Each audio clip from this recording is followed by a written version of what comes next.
তবে আজকে আমরা কোথা থেকে role of hormones in reproduction দিই, তাই তো? এর আগের দিন আমরা male reproductive system, female reproductive system গুলো আমাদের পড়া হয়ে গেছে।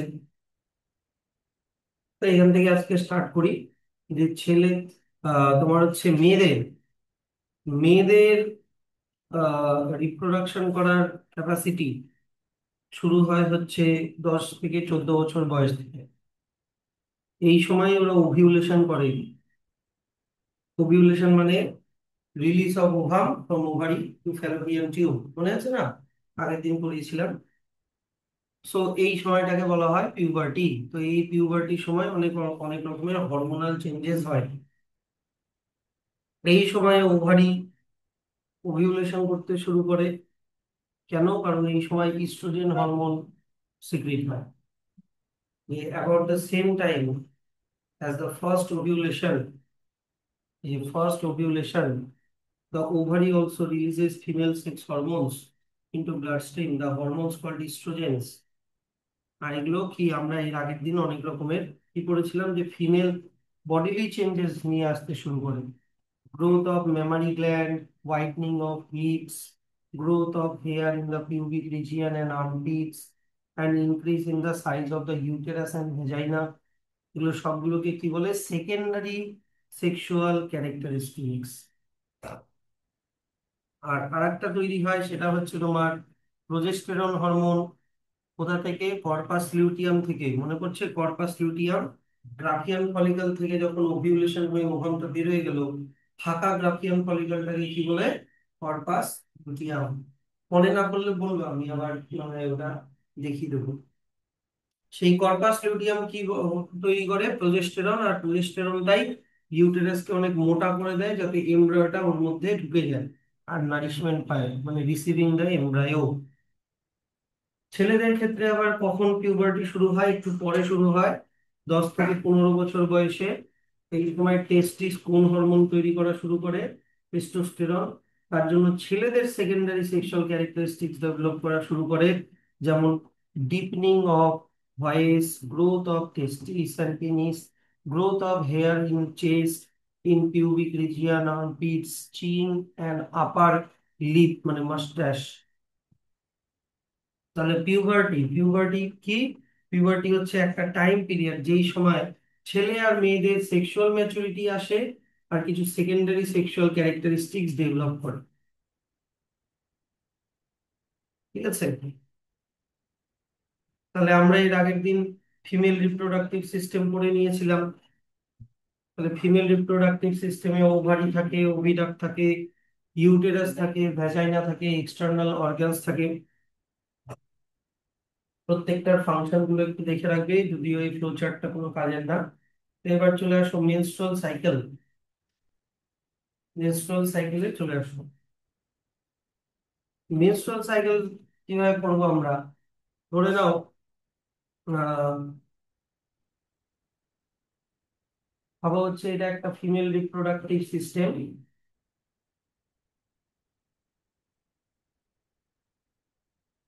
ফিমেল রিপ্রোডাক্টিভ সিস্টেম, এখানে ওভারি আছে। হুম।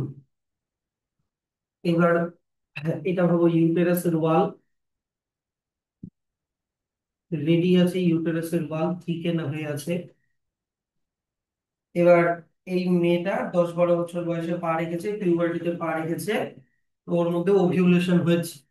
ওভিউলেশন মানে আবার বলছি, ওভারির মধ্যে থেকে ওভামটা রিলিজ হয়ে ফ্যালোপিয়ান টিউবের মধ্যে স্টোর হওয়াকে কি বলে? ওভিউলেশন। হ্যাঁ, গ্রাফিয়ান ফলিকল। এই যে দেখো, ওভারির মধ্যে জন্মের থেকে এরকম ছোট ছোট ফলিকল থাকে, বলেছিলাম না? জন্মের থেকে এরকম ছোট ছোট ফলিকল থাকে, এগুলোর মধ্যে ইমম্যাচিওর ওভাম থাকে। একটা মেয়ে যখন পিউবার্টিতে পা পা রাখে তখন এরকম কতগুলো থাকে বলেছিলাম? 50 to 60,000, তাই না?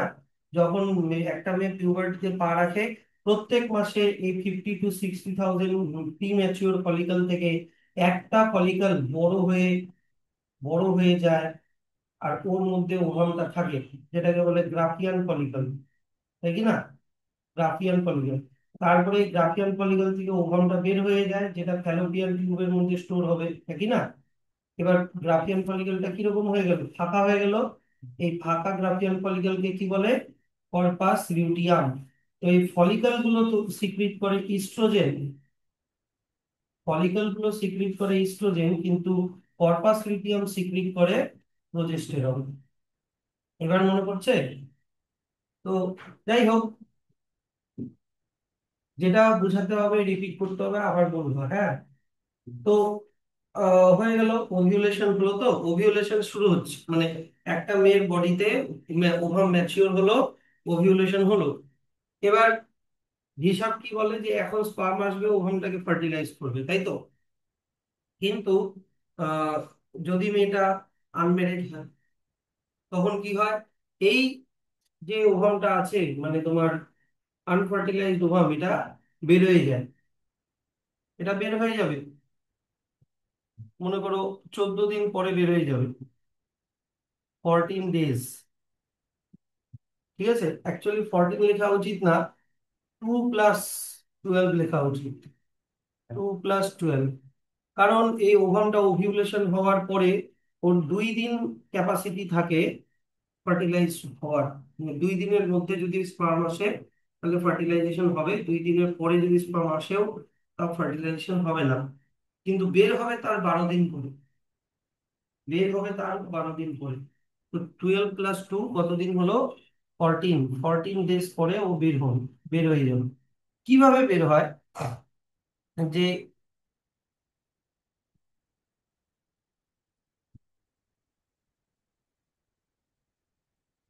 এই যে ইউটেরাইন লাইনিং এ যে প্রচুর ব্লাড ভেসেলস ছিল, ঠিক না, এন্ডোমেট্রিয়ামে যে প্রচুর ব্লাড ভেসেলস ছিল, এই ব্লাড ভেসেলস গুলো রাপচার হয়ে যায়, ছিঁড়ে যায়, আর শেডিং হয়, ব্লাড লস হয়, শেডিং হয়, ব্লাড লস। আর তার সাথে এই আনফার্টিলাইজড ওভামটাও এই ব্লাড স্ট্রিমের সাথে বের হয়ে চলে আসে বাইরে। হুম। ঠিক এরকম ভাবে ব্লাড স্ট্রিমের সাথে বের হয়ে আসাকেই বলা হয় মেনস্ট্রুয়েশন। প্রজেস্টেরন হরমোন কমে যাওয়ার জন্য মেনস্ট্রুয়েশন, প্রজেস্টেরন হরমোন কমে যাওয়ার জন্য এই ইউটেরাইন ওয়াল গুলো ছিঁড়ে যায়, কারণ প্রজেস্টেরন হরমোনই ইউটেরাইন ওয়ালকে ধরে রাখে, মোটা রাখে। ওটারও একটা গ্রাফ আছে। তাহলে মেনস্ট্রুয়েশন, মনে করো এটাকে আমি ডে 1 ধরলাম, মেনস্ট্রুয়েশন শুরু হলো সেই দিনটাকে আমি ডে 1 ধরলাম। তো কতদিন ধরে মেনস্ট্রুয়েশন হবে? মোটামুটি 3 থেকে 5 দিন।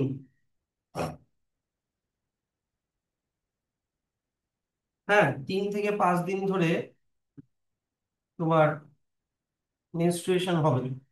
তাহলে মেনস্ট্রুয়েশন হওয়ার পরে কি হবে? 3 থেকে 5 দিন পরে কি হচ্ছে? 3 থেকে 5 দিন পরে ফিমেল রিপ্রোডাক্টিভ সিস্টেমটার অবস্থা এরকম দাঁড়ায় যে ইউটেরাইন ওয়ালটা এখন একদম পাতলা হয়ে গেছে, বুঝতে পারছো?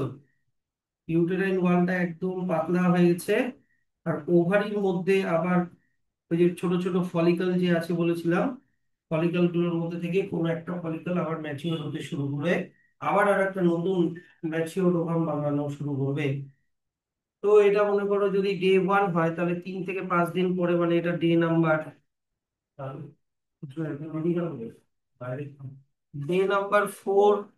4 to 6 হতে পারে, ডে নাম্বার 4 to 6 হতে পারে, বুঝতে পারছো? এইবার এই ডে নাম্বার 4 to 6 এর মধ্যে কি হবে দেখো ভালো করে। ডে নাম্বার 4 to 6 এর মধ্যে ওভারির মধ্যে কিছু চেঞ্জেস আসতে শুরু করে। ভাবো এটা হচ্ছে ওভারি, ভাবো এটা হচ্ছে ওভারি। এবার ওভারির মধ্যে প্রচুর কি আছে? ইমম্যাচিওর ফলিকল আছে, যেগুলোকে বলে প্রাইমারি ফলিকল, যেগুলোকে বলে প্রাইমারি ফলিকল। এগুলোই কি হয় যে ধীরে ধীরে ম্যাচিওর হয়ে বড় একটা ফলিকল বানায়, বড় একটা ফলিকল বানায়।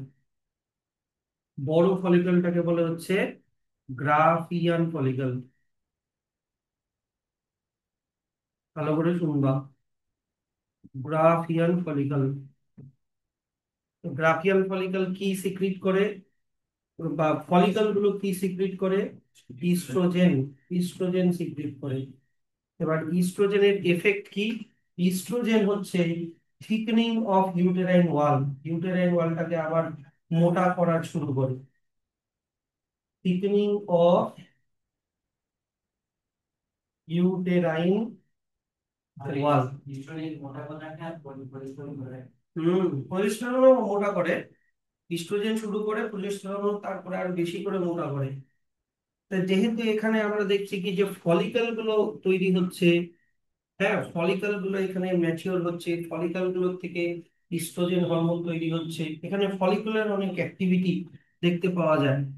তাই এটা হতে কতটা টাইম লাগে? এটা হতে মোটামুটি তোমার 8 থেকে 10 দিন টাইম লাগবে। এটা হতে তোমার কতদিন? 8 থেকে 10 দিন টাইম লাগবে। এই 8 থেকে 10 দিন টাইমকে বলে ফলিকিউলার ফেজ। 8 থেকে 10 দিন টাইমকে বলে ফলিকিউলার ফেজ। বুঝতে পারছো তো? কারণ এই সময়টাতে এই ফলিকলের বিভিন্ন রকমের চেঞ্জেস হয়। তো এই ফলিকুলার ফেজের জন্য এবার 8 থেকে 10 দিন পরে কিরকম হবে ইউটেরাস, মানে ফিমেল রিপ্রোডাক্টিভ অর্গানটার সিস্টেমটার অবস্থা কিরকম দাঁড়াবে? দাঁড়াবে হচ্ছে এরকম, যে ইউটেরাইন ওয়ালটা এখন ঠিক হচ্ছে। বুঝতে পারলে তো? এই যে দেখো, ইউটেরাইন ওয়ালটা একটু ঠিক হলো। আমি লিখেছি uterine wall, thickening of uterine wall ইস্ট্রোজেনের জন্য। আর এর মধ্যে তোমার ওভারির মধ্যে একটা ম্যাচিওর ওভামও তৈরি হয়ে গেল, গ্রাফিয়ান ফলিকল। হ্যাঁ, গ্রাফিয়ান ফলিকল মনে করো তৈরি হয়ে গেল। গ্রাফিয়ান ফলিকল তৈরি হলো। তাহলে এটা কত নাম্বার দিন হবে? যদি ওটা ডে নাম্বার 4 to 6 হয়, তাহলে এটা মোটামুটি 8-10 দিন পরে এটা ডে নাম্বার 14, 13 কি 14 দিন নাম্বার দিন হবে। Day number 14, 13 to 14। Day number 13 to 14 এটা হবে হচ্ছে তোমার এই দিনটা। এবার ডে নাম্বার 13 to 14-এ যখন গ্রাফিয়ান ফলিকলটা ম্যাচিওর হয়ে গেল, তখন কি হবে? আবার ওভামটা রিলিজ হবে, হ্যাঁ কি না? মানে আবার কোন ফেজে চলে গেল? ওই যে কি হবে, আবার ওভিউলেশন হবে। তাহলে যেই সময় ওভিউলেশন হচ্ছে, ওই সময় বলবা যে হচ্ছে ওভিউলেটরি ফেজ। তাকে বলে ওভিউলেটরি ফেজ বলে, যেই দিন ওভিউলেশন হচ্ছে। কত নম্বর দিনে ওভিউলেশন হবে? 13 কি 14 নম্বর দিন। ওভিউলেশন হতে অনেক দিন লাগে না, একদিনই লাগে, একদিনও লাগে না, কয়েক মিনিটের ব্যাপার, যে ওভারির থেকে ওভামটা বের হয়ে আসবে। হ্যাঁ, তা এটাও কেউ ডে নাম্বার 13 to 14-ই ধরে রাখি, কারণ একদিনই গোটাটা হয়ে যাচ্ছে। ও 13 to 14 হয়ে গেল। এবার যদি আমাকে বলো ওভিউলেশন হওয়ার পরে, ওভিউলেশন হওয়ার পরে ভাবো এই যে এটা হচ্ছে ওভারি, ওভিউলেশন হয়ে গ্রাফিয়ান ফলিকল থেকে ওভিউলেশন হয়ে বের হয়ে গেছে, ওভিউলেশন হয়ে বের হয়ে গেছে। ওভিউলেশন হয়ে বের হয়ে যাওয়ার পরে এই গ্রাফিয়ান ফলিকলটা, জিএফ গ্রাফিয়ান ফলিকলটা কিসে কনভার্ট হয়ে যায়? এটার নাম কি? হ্যাঁ, কর্পাস লিউটিয়াম। কর্পাস লিউটিয়াম, এটাতে কনভার্ট হয়ে যায়। এবার কর্পাস লিউটিয়াম কোন হরমোন সিক্রিট করে? প্রোজেস্টেরন। এবার প্রোজেস্টেরনের এফেক্ট কি?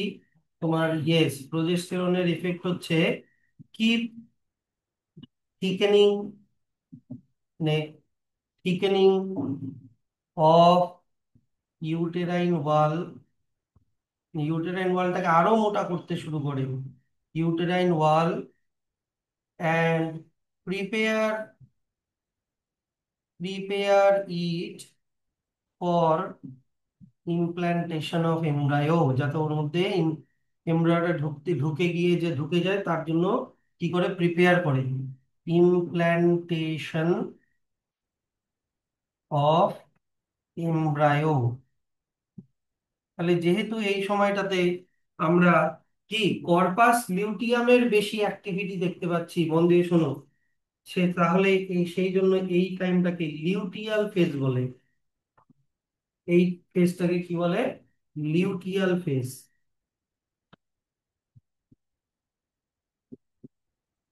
Luteal phase. তো মনে রাখবো ওভিউলেশন হওয়ার পরে, ওভিউলেশন হওয়ার পরে ওভামটা স্পাম দিয়ে ফার্টিলাইজ হওয়ার ক্যাপাসিটি কয়দিন থাকে? 2 দিন থাকে। কিন্তু 2 দিনের মধ্যে যদি স্পার্ম না আসে, তারপরে ও আর 12 দিন পরে ও বের হয়ে যাবে। কিন্তু ওই স্যার এই 12 দিনের মধ্যে যদি স্পার্ম আসে তাহলে হবে না। ফার্স্ট 2 দিন ওভিউলেশন হওয়ার প্রথম 2 দিনের মধ্যেই স্পার্ম আসলে তাহলেই ফার্টিলাইজেশন হবে। কিন্তু পরে আর হবে না, ক্যাপাসিটি, কেমিক্যাল চেঞ্জেস চলে আসে ওভামের বলে, সেই জন্য স্পার্ম ঢুকতে পারবে না। তো তার 12 দিন পরে আবার কি হয়ে যাবে? মেনস্ট্রুয়েশন চালু হয়ে যাবে, কি না? এবার তাহলে এটা ছিল ডে, ধরে নাও এটা ছিল ডে নাম্বার 14। আরো 14 দিন পর, তাহলে 14 + 14 কত হলো? Day number 28। তার মানে এই ডে নাম্বার 28 হচ্ছে আগের দিনের, সরি আগের বারের, আগের মেনস্ট্রুয়েশনের লাস্ট দিন। কিন্তু ওটাই কিন্তু আবার পরের মেনস্ট্রুয়েশনের ফার্স্ট দিন। পরের আবার মেনস্ট্রুয়েশন শুরু হয়ে যাচ্ছে। আর মেনস্ট্রুয়েশন শুরু হয়ে যে ব্লাড বেরোচ্ছে, এই টাইমটাকে বলে আবার মেনস্ট্রুয়াল ফেজ। এটাকে বলা হচ্ছে মেনস্ট্রুয়াল ফেজ। তাহলে কতগুলো ফেজ পড়লাম দেখো। সবার প্রথমে পড়লাম আমরা ফলিকিউলার ফেজ, 1 নাম্বার। ফলিকিউলার ফেজে কি কি হয় ডেসক্রাইব করে দিয়েছি, কি না? তারপরে হয় হচ্ছে ওভিউলেটরি ফেজ, ওভিউলেশন হচ্ছে, এটা 2 নাম্বার। ওভিউলেটরি ফেজে যেটা বলা ছিল, সেটা হচ্ছে এটাকে, ওভিউলেশনকে কন্ট্রোল করে দুটা হরমোন, একটা হচ্ছে এফএসএইচ ফলিকিউলার স্টিমুলেটিং হরমোন, আর LH luteinizing hormone. Specially luteinizing হরমোনটাই ওভিউলেশন করে। এগুলো কোথা থেকে সিক্রিট হয়? পিটুইটারি গ্ল্যান্ড থেকে, ব্রেনের পিটুইটারি গ্ল্যান্ড থেকে। তো ব্রেনের পিটুইটারি গ্ল্যান্ড থেকে কত নম্বর দিনে? মোটামুটি 13 থেকে 14 নম্বর দিনে ব্রেনের যখন গ্রাফিয়ান ফলিকলটা ম্যাচিওর হয়ে গেল, তখন ব্রেনের পিটুইটারি থেকে এফএসএইচ এলএইচ এগুলো হরমোন সিক্রিট হয়। অ্যাকচুয়ালি আমার না বইতে লেখা আছে এরকম করে, না ভুল, এটা ভুল হবে। বইতে এটা অ্যাকচুয়ালি হবে কি বলতো, এটা অ্যাকচুয়ালি হবে ফলিক এফএসএইচ, মানে ফলিকিউলার স্টিমুলেটিং হরমোন। তো ওটা ফলিকিউলার ফেজে বেশি কাজ করবে, বুঝলা? এফএসএইচটা এই টাইমে সিক্রিট হবে, 8 থেকে 10 দিনের মধ্যে, যে ফলিকল গুলোকে ডেভেলপ করাবে। এই যে ফলিকল গুলোকে ডেভেলপ করাবে মানে প্রিম্যাচিওর ফলিকল থেকে গ্রাফিয়ান ফলিকল কে করাবে ফলিকিউলার স্টিমুলেটিং ডিজিজ। আর ওভিউলেশন করায় শুধু এলএইচ, বুঝলা? ওভিউলেশনের জন্য শুধু এলএইচ। হুম প্রতিদিন কত, তোমার 50 to 60 ml, এরকম 100 ml, এরকম। রেড না, একদম রেড না, একটু একটু ডার্ক ব্লাড হয়। হুম তাহলে 2 নাম্বার হলো। 3 নাম্বার কি বললাম? 3 নাম্বার ছিল হচ্ছে লিউটিয়াল ফেজ। 3 নাম্বার ছিল হচ্ছে লিউটিয়াল ফেজ। কেন? কারণ এই সময় কর্পাস লিউটিয়ামের অ্যাক্টিভিটি দেখতে পাওয়া যায়। আর লাস্ট ছিল কি? Menstrual phase. লাস্ট ছিল হচ্ছে মেনস্ট্রুয়াল ফেজ।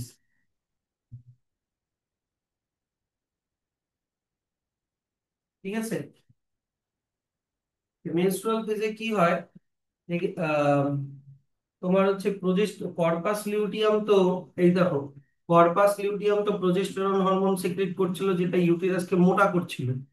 কিন্তু এই যে 12 দিন এই 14 দিন পরে কি হয়, কর্পাস লিউটিয়ামটা নষ্ট হয়ে যায়। কর্পাস লিউটিয়াম ডিজেনারেট,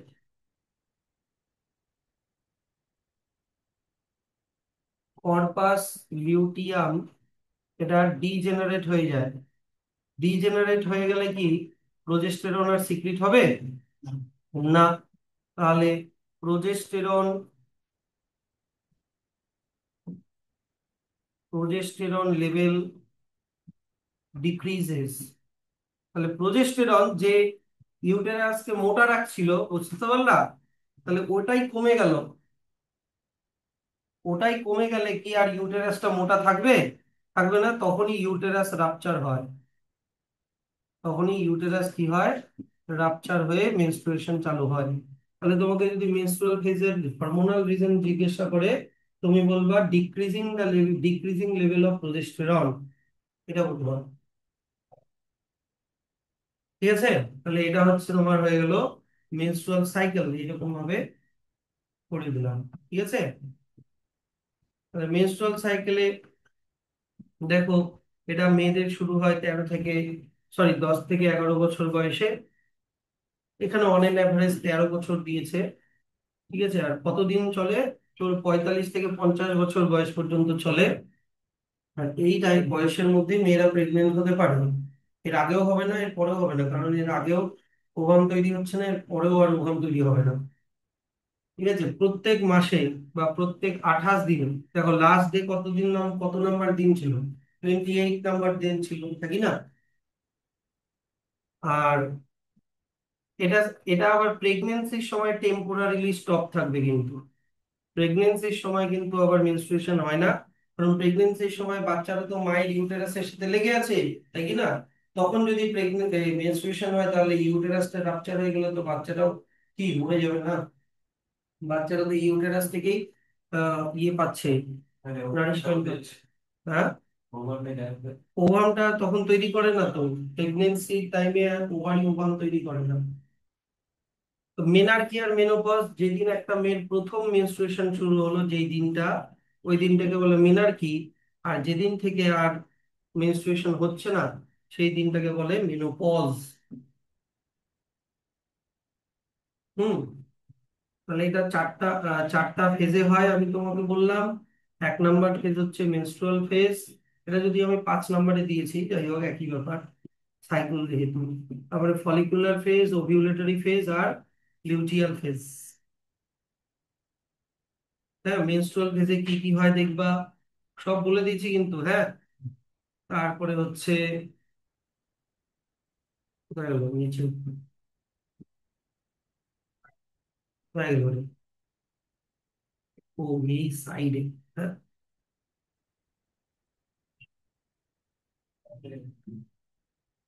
2 নাম্বারটা কোথায়? এই তো, ফলিকুলার ফেজে কি কি হয়? গ্রাফিয়ান ফলিকল, ফলিকলের অ্যাক্টিভিটির জন্য এই সময় কি বেড়ে যায়? ইস্ট্রোজেন বেড়ে যায়। আর ইস্ট্রোজেনই কিন্তু ইউটেরাসকে কি করে, একটু থিকার করে, হ্যাঁ কি না?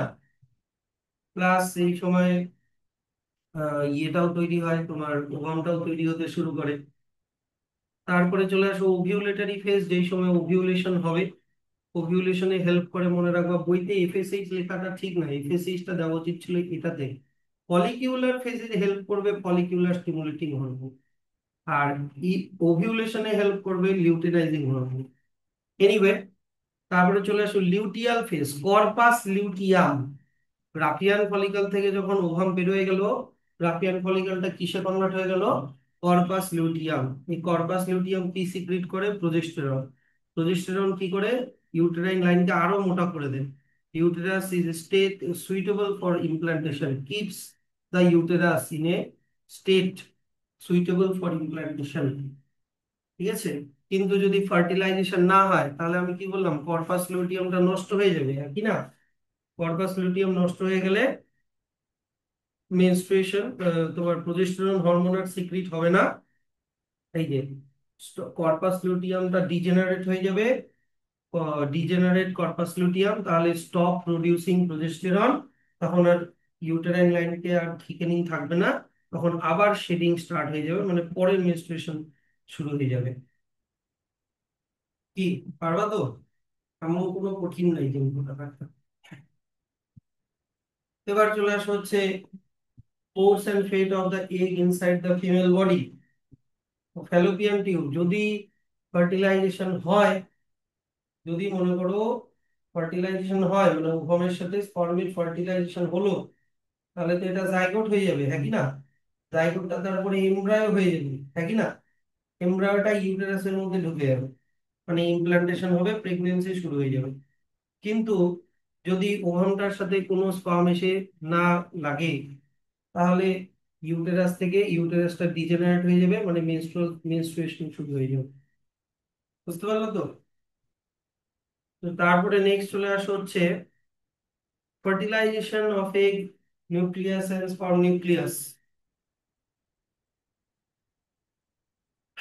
Fertilization of egg nucleus and sperm nucleus. তারপরে 13.4, 13.5 কি আছে দেখো তো? ইমপ্লান্টেশন, তারপরে কি আছে, ডেভেলপমেন্ট অফ এমব্রায়ো, তারপরে তার মানে হচ্ছে ইমপ্লান্টেশনের মধ্যেই ডেভেলপমেন্টটা দেওয়া আছে। হুম, ঠিক আছে। ফার্টিলাইজেশন, ফার্টিলাইজেশন কিছুই না, যে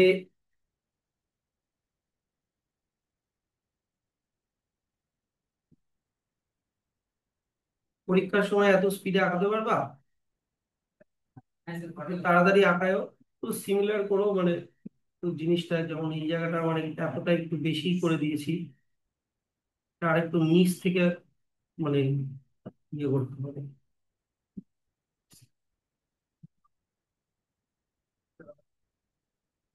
এরকম করে। ফিমেল রিপ্রোডাক্টিভ সিস্টেম সাধারণত আঁকানো সোজা। তো যাই হোক, এখানে ওভারি আছে, দিকে ওভারি আছে, ওভারির মধ্যে থেকে একটা ওভাম বেরোলো, ওভারির থেকে একটা গ্রাফিয়ান ফলিকল সমেত একটা ওভাম বেরোলো। এবার দেখো, ওভাম তা বের হলো, তো ব্যাপারটা হচ্ছে এরকম যে ওভামটা দেখতে এরকম হয়, এটা একটা সেলের মতো, এটা একটা সেল এর মতো, কিন্তু এর বাইরের দিকে অনেকগুলো ব্যারিয়ার থাকে, এর বাইরের দিকে অনেক ব্যারিয়ার থাকে, ব্যারিয়ার, অন্যান্য ফলিকুলার সেলের ব্যারিয়ার থাকে। এই কথাটা বলো, এরকম অনেক ব্যারিয়ার থাকে।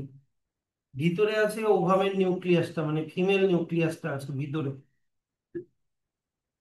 তো এই ওভামের স্ট্রাকচারটা অনেকটা এরকম, যে এই মেমব্রেনটার নাম হচ্ছে ভাইটেলাইন মেমব্রেন, এই একদম ভিতরের এই মেমব্রেনটার নাম হচ্ছে ভাইটেলাইন মেমব্রেন, ঠিক আছে। তার বাইরের মেমব্রেনটার নাম হচ্ছে আহ,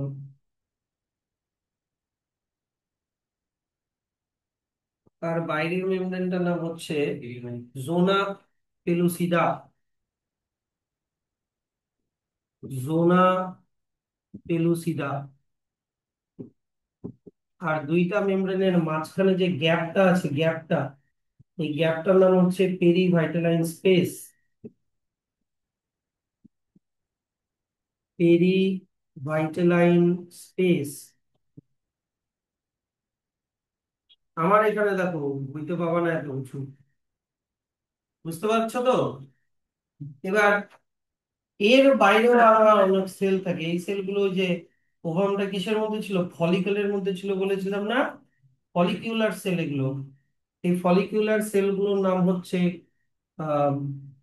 গ্র্যানুলোসা সেল, ফলিকিউলার সেলগুলোর নাম হচ্ছে গ্র্যানিউলোসা সেল। আর এই গ্র্যানিউলোসা সেলের বাইরের দিকে এই ফাঁকা জায়গাগুলোতে, এখানে এই জায়গাগুলোতে একটা অ্যাসিড থাকে, একটা অ্যাসিড, ঠিক আছে। অ্যাসিডটার নাম হচ্ছে হায়ার ইউরোনিক অ্যাসিড, অ্যাসিডটার নাম হচ্ছে হায়ার ইউরোনিক অ্যাসিড। তো এবার ব্যাপারটা হচ্ছে যে এত কিছু ব্যারিয়ার কে ক্রস করে স্পার্মের নিউক্লিয়াসটা ওভামের মধ্যে ঢোকাটা কিন্তু একটা অনেক বড় চ্যালেঞ্জের ব্যাপার। তো যখন স্পার্ম আসবে, এই জিনিসটা একটু অন্য সাইডে করে দিই।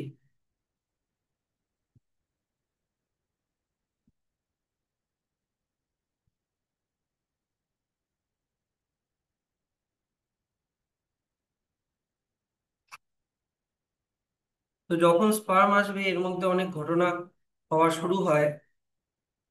আগে এইখানটাতে বলি, ধরে নাও স্পার্ম এই ফিমেল রিপ্রোডাক্টিভ সিস্টেমের ভ্যাজাইনার সার্ভিক্স দিয়ে ইউটেরাসের মধ্যে এন্টার করলো। মিলিয়নস অফ স্পার্ম ইজাকুলেট হয় ওয়ান টাইম, ওয়ান টাইম সিমেনের মধ্যে প্রচুর স্পার্ম থাকে। এই স্পার্ম গুলোর একটা টেইল থাকে, জানো, তাই না। এই টেইল গুলোর, মনে করো এটা স্পার্মের হেড, এখানে থাকে মাঝখানে থাকে মিডল পিস, আর একদম নিচে থাকে টেইল। আর মিডল পিসে থাকে হচ্ছে মাইটোকন্ড্রিয়া, এরকম স্পাইরাল মাইটোকন্ড্রিয়া থাকে। আর মাইটোকন্ড্রিয়াকে তোমার কি বলে, এনার্জি পাওয়ার হাউস, হ্যাঁ কি না? তো মাইটোকন্ড্রিয়া এনার্জি দেয় টেল, তখন টেল গুলো এরকম ফ্ল্যাপিং করে, এরকম ফ্ল্যাপিং করে এই স্পার্ম গুলো এরকম সুইম করে করে, এরকম সুইম করে করে ইউটেরাইন ওয়ালকে ধরে ধরে এরকম সুইম করে করে এই দিকের অভিডাক্ট আর এই দিকের অভিডাক্ট, দুই অভিডাক্টেই যায়। ফার্টিলাইজেশন কোথায় হবে? যেই অভিডাক্টে ওভাম অ্যাভেলেবেল আছে সেখানে হবে। দুটো অভিডাক্টেই তো আর ওভাম নেই, যে কোনো একটাতে আছে। বা তাছাড়াও ইউটেরাইন ওয়ালও কিন্তু কন্ট্রাক্ট করে কিন্তু স্পার্মকে যেতে হেল্প করে। Uterine wall also facilitates facilitates the movement of sperm, the movement of sperm। তো যাই হোক, আলটিমেটলি স্পার্মটা ওভাম অব্দি পৌঁছালো, মানে ফ্যালোপিয়ান টিউবের অ্যাম্পুলাতে গিয়ে পৌঁছালো। মনে আছে এই বাঁকা বাঁকা জায়গাটার নাম অ্যাম্পুলা ছিল? তো অ্যাম্পুলাতে গিয়ে পৌঁছালো, যেখানে ওভামটা ওয়েট করছে স্পার্মের জন্য। তাহলে এবার অনেক স্পার্ম আসবে একসাথে, একবারে একটা না, অনেকগুলো স্পার্ম আসে, এরকম অনেকগুলো স্পার্ম আসে। বুঝতে পারলাম? এবার স্পার্ম গুলো, দেখো স্পার্মের হেডে তো মেল নিউক্লিয়াস তো আছেই, স্পার্মের হেডে মেল নিউক্লিয়াস তো আছেই, কিন্তু আরো সামনের দিকে একটা এনজাইম থাকে, যে যে একটা জিনিস থাকে যেটা নাম হচ্ছে অ্যাক্রোজোম। এটা গলগি বডি থেকে তৈরি হয়, মনে আছে? সেলের গলগি বডি, গলগি বডি থেকে একটা জিনিস তৈরি হয় যেটার নাম অ্যাক্রোজোম। আর অ্যাক্রোজোমের মধ্যে একটা এনজাইম থাকে যেটার নাম হচ্ছে হায়ারিউলোনিডেস। হায়ারিউলোনিডেস বলে একটা এনজাইম থাকে। তাহলে হায়ারিউলোনিডেস, এই যে, আচ্ছা, এই হায়ারিউলোনিক অ্যাসিডকে কি করে দিবে বলতো? নিউট্রালাইজ করে দিবে। হায়ারিউলোনিডেস হায়ারিউলোনিক অ্যাসিডকে নিউট্রালাইজ করে দিবে, গ্রানুলোসার সেলগুলোকে ডিসলভ করে দিবে, জোনা পেলুসিডাকে গলিয়ে দেবে, পেরিভাইটালাইন স্পেসকে গলিয়ে দেবে। ভাইটাল না, পেরিভাইটালাইন স্পেস তো ওটা তো একটা ফাঁকা জায়গা, ওটাকে তো গলাবে না, ওটার বুকে ঢুকে যাবে স্পার্মটা। আর লাস্টে ভাইটালাইন মেমব্রেনকেও ডিসলভ করে দিবে। এই হায়ার ইউনিটেস মানে অ্যাক্রোজোমের মধ্যে থাকা এই জিনিসগুলো, আরো অনেক কিছু থাকে, ওগুলো বড় হলে পড়বা। তো যদি, এই যে দেখো স্পার্মের এখানে আছে নিউক্লিয়াস, কিন্তু একদম টিপের দিকে কি আছে? অ্যাক্রোজোম। এইখানে আছে মনে করো কি? অ্যাক্রোজোম। তো এই অ্যাক্রোজোম গুলো কি হয়, যে এখন একটা স্পার্ম ওভামের কাছে আসে, এই অ্যাক্রোজোম গুলো সিক্রিট হতে শুরু করে, স্পার্মের হেড থেকে সিক্রিট হতে শুরু করে। সিক্রিট হয়ে, আমি কি বললাম, যতগুলো তোমার ইয়ে ছিল, মানে ব্যারিয়ার ছিল, ব্যারিয়ার গুলোকে ডিসলভ করে দেয়। বুঝতে পারছো এবার? তো হায়ার ইউলোনিডেস, গ্রানুলোসা সেল। হ্যাঁ, আচ্ছা, একটা জিনিস বই বলি, বইতে লেখা আছে, যেহেতু হায়ার ইউলোনিক অ্যাসিড আর গ্রানুলোসা সেলের এই যে লেয়ারটা, এই লেয়ারটা, এই গোটা লেয়ারটা, এটাকে বলে কোরোনা রেডিয়াটা। দুটাকে একসাথে বলে হচ্ছে কোরোনা রেডিয়াটা। মানে গ্রানুলোসা সেল আর হায়ালুরোনিক অ্যাসিডের মিক্সচার কে বলে কোরোনা রেডিয়াটা। তো কোরোনা রেডিয়াটাকে গলালো, তারপরে কাকে গলাবে? জোনা পেলুসিডাকে গলাবে। জোনা পেলুসিডাকে গলানোর পরে এই যে দেখো স্পার্মের হেডটা ঢুকে যায়, এই যে দেখো, বুঝতে পারলা? স্পার্মের হেডটা ঢুকে গেল। এবার স্পার্মের হেডটা তারপরে কাকে, কোথায় ঢুকে গেল বলতো? পেরিভাইটালাইন স্পেস, এই যে স্পেসটার নাম মনে আছে? পেরিভাইটালাইন স্পেসে ঢুকে গেল। ঢোকার পরে এবার ভাইটালাইন মেমব্রেনকে গলায় দিবে। এবার কাকে গলিয়ে দিবে? ভাইটালাইন মেমব্রেনকে গলিয়ে দিল। গলানোর পরে স্পার্মের নিউক্লিয়াসটা ওভামের সাইটোপ্লাজমে ঢুকে দিল। বুঝতে পারলাম? তো এমন কোনো কঠিন না, খালি সিকুয়েন্সিয়ালি এটা হয় ওটা হয় মনে রাখতে হবে। এবার স্পার্মের নিউক্লিয়াসটা, স্পার্মের নিউক্লিয়াসের মধ্যে আছে 22টা অটোজোম আর একটা সেক্স ক্রোমোজোম, ধরে নাও এক্স। আর ওভামের নিউক্লিয়াসের মধ্যে আছে 22টা অটোজোম আর একটা সেক্স ক্রোমোজোম, ওটাও এক্সই হবে। না, ফিমেলের মধ্যে তো এক্স ক্রোমোজোমই থাকে। আমি ছেলেটার স্পার্মে বলছি এক্স হচ্ছে, তাহলে 22 + 22 হয়ে গেল 44টা অটোজোম। 44টা অটোজোম প্লাস এক্স এক্স, তার মানে এই জাইগোটটা এখন মেয়ে হবে, তাই তো?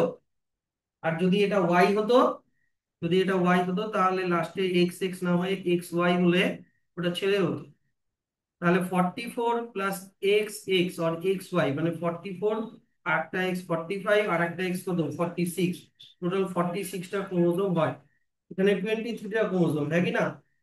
এখানে 23টা ক্রোমোজোম হ্যাপ্লয়েড হয়, কিন্তু ওটা ফিউশন যখন হয় তখন ডিপ্লয়েড হয়ে আবার 46টা ক্রোমোজোম রিস্টোর হয়ে যায়। হুম। হ্যাঁ, এবার ফার্টিলাইজেশন হওয়ার পরে তোমার হচ্ছে, স্যার একটা ওভামকে কিন্তু একটাই স্পার্ম ফার্টিলাইজ করতে পারবে। হ্যাঁ, একটা ওভামকে একটাই স্পার্ম ফার্টিলাইজ করতে পারবে, একটা স্পার্মের নিউক্লিয়াস ঢুকে যাওয়ার পরে আর একটা স্পার্ম কখনোই আর কি বলতো ফার্টিলাইজ করতে পারবে না বা ঢুকতে পারবে না, হবে না। এটা ফ্র্যাকশন অফ সেকেন্ডের মধ্যে হয়ে যায়। কেন? কারণ ভিতর থেকে একটা কেমিক্যাল সিক্রিট হয়, এই ওভামের সাইটোপ্লাজম থেকে একটা কেমিক্যাল সিক্রিট হয়, যখনই নিউক্লিয়াস স্পার্মের নিউক্লিয়াস ঢুকে গেল একটা, তখনই ওভামের সাইটোপ্লাজম থেকে একটা কেমিক্যাল সিক্রিট হয়। যে কেমিক্যালটা হচ্ছে তোমার এখানে এই যে পেরিভাইটালাইন স্পেসের মধ্যে একটা ব্যারিয়ার বানিয়ে দেয়, যেটাকে বলে ফার্টিলাইজেশন ব্যারিয়ার, যার জন্য অন্য কোনো স্পার্ম আর এন্ট্রি করতে পারে না। ঠিক আছে?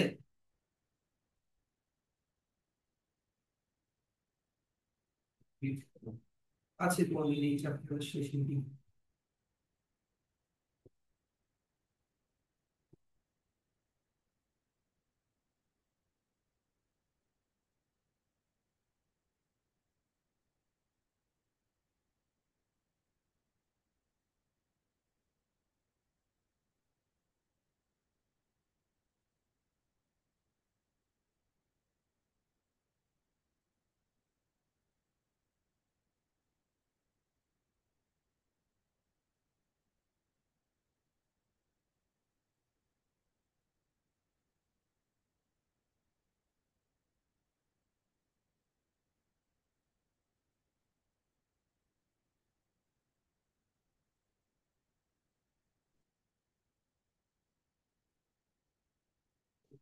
তো কেমিক্যালটার নাম জিজ্ঞাসা করলাম, কেমিক্যালটার নাম আমি ভুলে গেছিলাম, আমি ওটা দেখে বললাম। এই কেমিক্যালটার নাম হচ্ছে ক্রনিক কর্টিক্যাল গ্র্যানিউল। কেমিক্যালটার নাম হচ্ছে কর্টিক্যাল গ্র্যানিউল। এই কর্টিক্যাল গ্র্যানিউল গুলো কি বানায়? ফার্টিলাইজিং ব্যারিয়ার বানায়, fertilization barrier. Right after the fertilization, cortical লিখে দিয়েছি, দেখ কর্টিক্যাল হবে, কর্টিক্যাল গ্র্যানিউল। এনিওয়ে, তো বুঝতে পারলে জিনিসটা।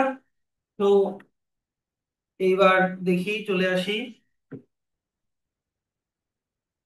ফার্টিলাইজেশন। তাহলে স্পার্ম এন্ট্রি করলো ভ্যাজাইনা সার্ভিক্স দিয়ে ইউটেরাসের মধ্যে আসলো, যার মধ্যে 100 মিলিয়ন স্পার্ম থাকে। এই স্পার্ম গুলো অ্যাক্টিভলি সুইম করে, অ্যাক্টিভলি কথাটার মানে বলুন, এনার্জি খরচ করে, এনার্জিটা পাবে মাইটোকন্ড্রিয়া থেকে, ওই মিডল পিসের মাইটোকন্ড্রিয়া থেকে করে, এই যে টেল গুলোকে ফ্ল্যাপিং করে করে যাচ্ছে। প্লাস ইউটেরাসও কিন্তু হেল্প করে, হ্যাঁ, ইউটেরাসও কিন্তু progressing at the rate of, আচ্ছা, কত স্পিডে যায়? 1.5 মিলিমিটার পার মিনিট, এই স্পিডে যায়। করতে করতে অভিডাক্ট অব্দি পৌঁছালো, অভিডাক্টের মধ্যে ঢুকে গেল। এবার একটাই স্পার্ম একটা ওভামকে ফার্টিলাইজ করবে, সিঙ্গেল স্পার্ম। ফার্টিলাইজেশনের ডেফিনেশন আশা করি পারবা। তারপরে চলে আসো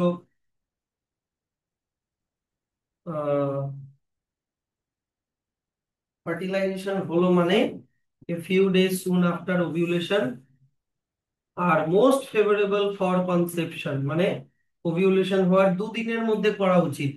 বললাম না?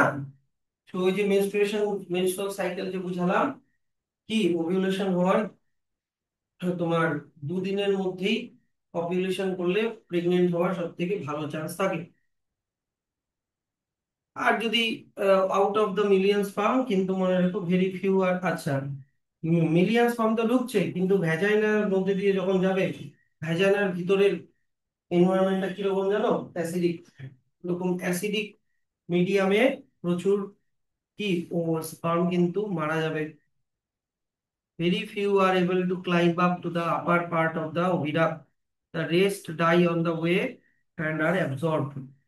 Absorbed না, তোমার হোয়াইট ব্লাড সেলগুলোকে নষ্ট করে দেয়। তুমি যদি টাইম মেশিন বানাও, তুমি যদি টাইম মেশিন বানাও, টাইম মেশিন বানিয়ে তোমার বাবা মায়ের বিয়ের আগে যদি তুমি টাইম ট্রাভেল করে যাও, ঠিক আছে, বাবা মার বিয়ের আগে যদি টাইম ট্রাভেল করে যাও, করে গিয়ে তুমি ভাবলে যে যাই আমি ছোটবেলায় আমার বাবা কি করতো, আমার মা কি করতো একটু দেখি, স্কুল যেত এই করতো সে করতো একটু দেখবো, তো গেল।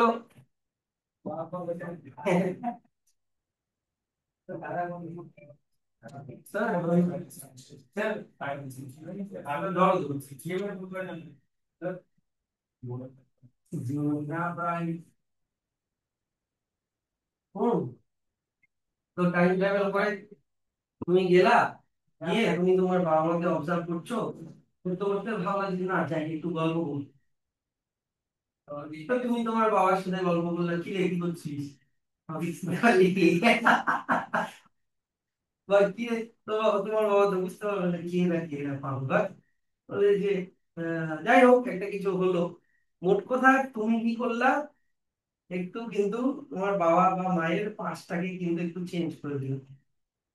এটার একটা বাটারফ্লাই এফেক্ট হতে পারে কি, তোমার বাবার সাথে তোমার মায়ের বিয়েই হলো না, এই শুধুমাত্র এই কথা বলার জন্য। মানে যে টাইমটা যে চলতে যাচ্ছিল তুমি ওর মাঝখানে একটা ঠেকলা বাধা দিলা, হয়তো ধরো না বিয়েও হলো, বিয়ে হওয়ার পরেও কি হলো বলতো, তোমার জন্ম হলো না। কারণ মিলিয়ন্স অফ স্পার্মের মধ্যে যে পার্টিকুলার স্পার্মটা ওভামটাকে ফার্টিলাইজ করার জন্য তুমি হয়েছো, তাহলে ওই ওই টাইমে যে বাধাটা দিলা, ওই স্পার্মটা না গিয়ে অন্য স্পার্ম দিয়ে ফার্টিলাইজ হলো, দেখা গেলো তুমি হলে না একটা মেয়ে হইতো, আর অন্য ছেলে হলো কিন্তু তোমার মতো, কারণ সব স্পার্মই কিন্তু আলাদা। আবার যদি প্রেগনেন্ট টাইম তখন কি হবে? তুমি ভ্যানিশে যাওয়া কারণ তুমি তো আর এক্সিস্ট করবে না। বুঝলা, দেখো ছোট্ট একটা, এটাকে বলে বাটারফ্লাই ইফেক্ট। বাটারফ্লাই ইফেক্ট কি, যে মানে এটা একটা মানে ফিলোসফিক্যাল থিওরি, যে পৃথিবীর কোনো প্রান্তে একটা বাটারফ্লাই যদি পাক না যায় তাই, সেটার জন্য পৃথিবীর আর একটা প্রান্তে সাইক্লোনও চলে আসতে পারে। মানে চেন রিয়াকশনের মতো আর কি। যে ও ওখানে কিছু মানে পার্টিকলস অফ এয়ার কে নাড়ালো, সেটার চেন রিয়াকশন হতে হতে হতে হতে হতে বড় একটা সাইক্লোন হয়ে গেল। তো যেটা গ্যাস নাম্বারটা লিখে I'm here with number head side and watch the leading relevant aircraft.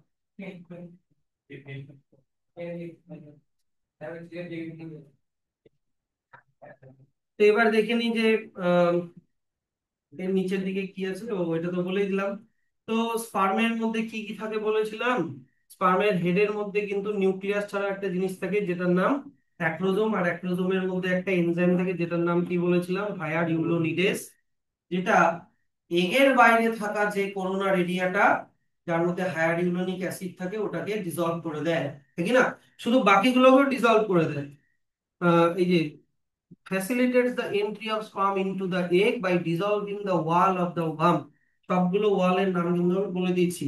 এর মধ্যে 22+X or 22+Y টা ক্রোমোজোম থাকে, মানে 23 পেয়ার্স ক্রোমোজোম থাকে। ওর মিডল পিসে মাইটোকন্ড্রিয়াও থাকে, যেটা এটিপি দিয়ে টেইলের মুভমেন্টে হেল্প করে। এগুলো সব বলেছিলাম তাই তো, এগুলো আমি আর রিপিট করছি না। এবার তারপরে চলে আসো হচ্ছে কি আছে, স্পার্মের স্ট্রাকচারটা ভালো করে প্র্যাকটিস করো ছবির জন্য, পরীক্ষায় টাকাতে দিতে পারে। এই যে দেখো অ্যাক্রোজোম কোথায় থাকে, নিউক্লিয়াস কোথায় থাকে, হেড এটা, মিডল পিসে মাইটোকন্ড্রিয়া থাকে, তারপরে এটা হচ্ছে টেইল, টেইলের মধ্যে অ্যাক্সিয়াল ফিলামেন্ট থাকে, মানে মাইক্রোটিউবিউলস। আর ওভাম, ওভামের যদি সবগুলো মানে ইয়ে করতে চাও, মানে লেভেলিং করতে চাও সবার, জোনা পেলুসিডাটা ঠিক করেন। জোনা পেলুসিডা, আচ্ছা ঠিক আছে চলো, জোনা পেলুসিডা পেরিভাইটালাইন স্পেস, আর একদম ভিতরের মেমব্রেনটাকে বলে ভাইটালাইন মেমব্রেন। এটাকে বলে ভাইটালাইন মেমব্রেন ভিতরে। হ্যাঁ, আর এই সেলগুলোকে কি বলে? সেলস অফ করোনা রেডিয়েটার, যেটাকে বলে গ্রানুলোসা সেল। সেলগুলোর নাম হচ্ছে কি বলতো? Granulosa sell. ওর চারিদিকে কিন্তু হায়ালুরোনিক অ্যাসিডও থাকে। তো আহ, হয়ে গেল করোনা রেডিয়েটার। এটা ওভামের স্ট্রাকচার। ওভামের স্ট্রাকচারটাও ভালো করে প্র্যাকটিস করো।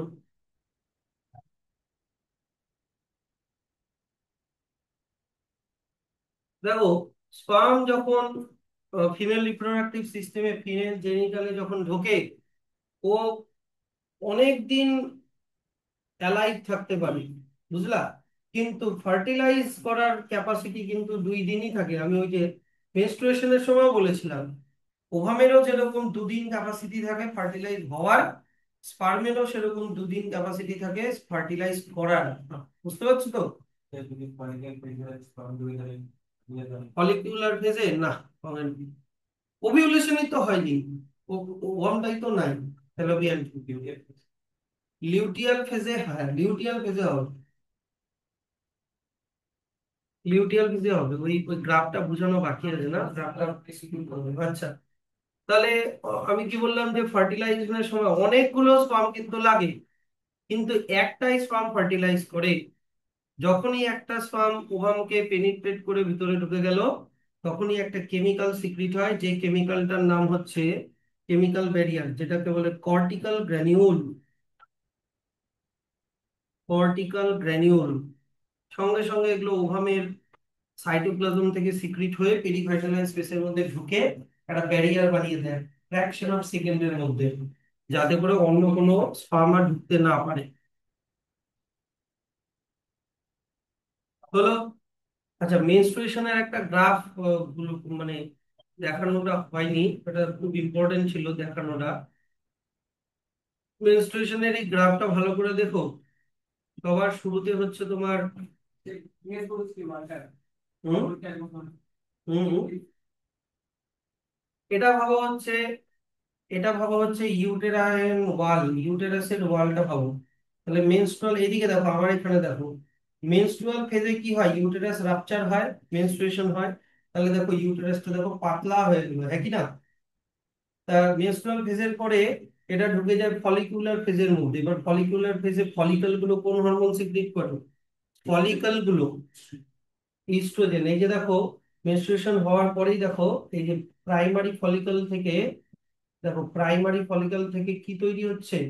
গ্রাফিয়ান ফলিকল তৈরি হচ্ছে, হ্যাঁ কি না? এটা কোন টাইমে হচ্ছে? ফলিকুলার ফেজের সময় কিন্তু হচ্ছে, হ্যাঁ। তো এই সময় এই ফলিকল গুলো সিক্রিট করবে ইস্ট্রোজেন, আর ইস্ট্রোজেন ইউটেরাইন ওয়ালকে কি করে দেয়? মোটা করে দেয়। তাহলে দেখো ইস্ট্রোজেনের জন্য ইউটেরাসটা ধীরে ধীরে কি হচ্ছে? মোটা হচ্ছে। বুঝতে পারছো? এই যে ব্লাড ব্লাড ভেসেলস গুলো এখানে নতুন করে শুরু হচ্ছে। কিন্তু আহ, যখন ওভিউলেটারি ফেজ, ওভিউলেটারি ফেজে কি হয়? ওভিউলেশন হয়, তাই না? 13-14 নম্বর দিনে ওভিউলেশন হয়। ওভিউলেশন হওয়া মানে কি? গ্রাফিয়ান ফলিকলটা ছিঁড়ে ওভামটা বের হয়ে আসা। তাহলে এটা হয়ে গেল ওভিউলেটারি ফেজ। সেই সময়ে কোন হরমোনের জন্য ওভিউলেশন হবে বলেছিলাম? Luteinising hormone. হলে এখন এই গ্রাফিয়ান ফলিকলটা কিসে কনভার্ট হয়ে গেল? Corpus luteum. এবার কর্পাস লিউটিয়াম কি সিক্রিট করে? প্রোজেস্টেরন। এবার প্রোজেস্টেরনের জন্য ইউটেরাইন ওয়াল আরো ঠিক হয়ে গেল, দেখো আরো ঠিক হয়ে গেল, রেডি করে দিল ইউটেরাসকে। যদি কোনো কারণে এমব্রয়ডারি এর মধ্যে ঢুকতে চায় তাহলে, সেই জন্য। কিন্তু যদি ফার্টিলাইজেশন না হয়, ফার্টিলাইজেশন যদি না হয়, তাহলে কর্পাস লিউটিয়ামটা নষ্ট হয়ে যাবে। রিগ্রেসিং কর্পাস লুটিয়াম। কর্পাস লুটিয়ামটা নষ্ট হয়ে গেলে কি প্রজেস্টেরন আর সিক্রিট হবে? যখনই প্রজেস্টেরন ফল করবে, তখনই আবার ইউটেরাইন ওয়াল দেখো রাপচার হয়ে আবার ইউটেরাইন ওয়াল পাতলা হয়ে গেল, মানে আবার মেনস্ট্রুয়াল ফেজে ঢুকে গেল। বুঝলা? এটা ছবিটা ভালো করে দেখো। নেক্সট এবার কি আছে? ইমপ্ল্যান্টেশন, মানে কনসেপশন এন্ড প্রেগন্যান্সি। তো ব্যাপারটা হচ্ছে যে ঠিক এরকম খুবই সোজা জিনিস, যে এরকম ভাবে মনে করো ফিমেল রিপ্রোডাক্টিভ সিস্টেমটা,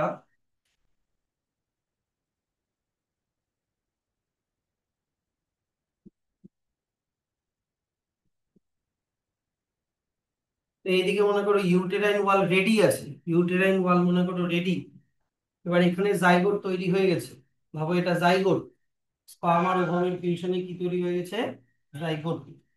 এবার কি হবে, জাইগোটটা কিন্তু জোনা পেলুসিডার মধ্যেই আছে। জোনা পেলুসিডা মনে পড়ছে, মনে পড়ছে জোনা পেলুসিডা, ওভামের সবার করোনা রেডিয়েটার পরের যে মেমব্রেনটা জোনা পেলুসিডার মধ্যেই আছে।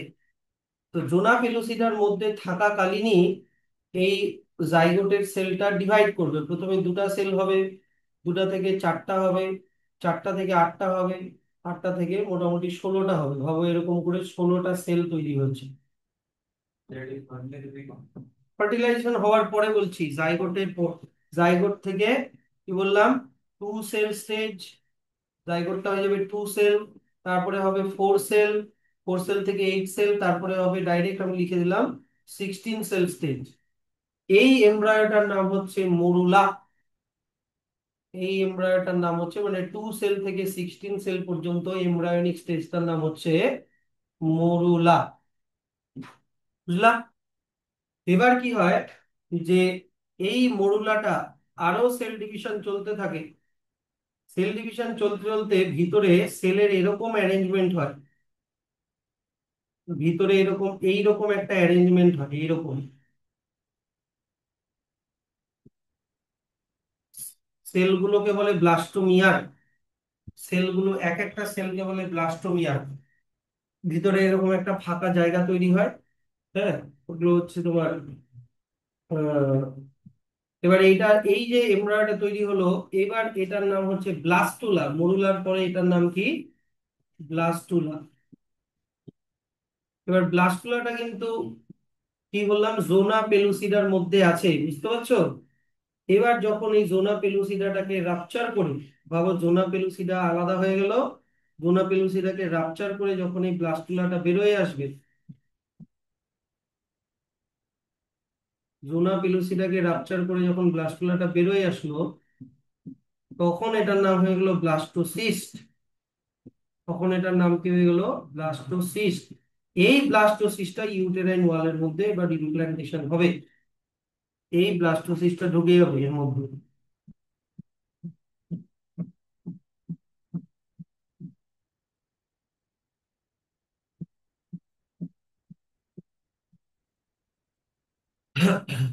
ঢুকে যাওয়াকে বলা হয় ইমপ্ল্যান্টেশন।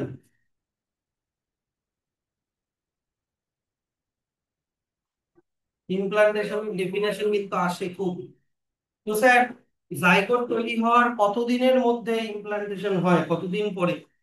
দেখো তো কতদিন পরে, 5 to 7 days, মানে এই যে গোটা ঘটনাটা হতে 5-6 দিন, 5-7 দিন টাইম লাগে।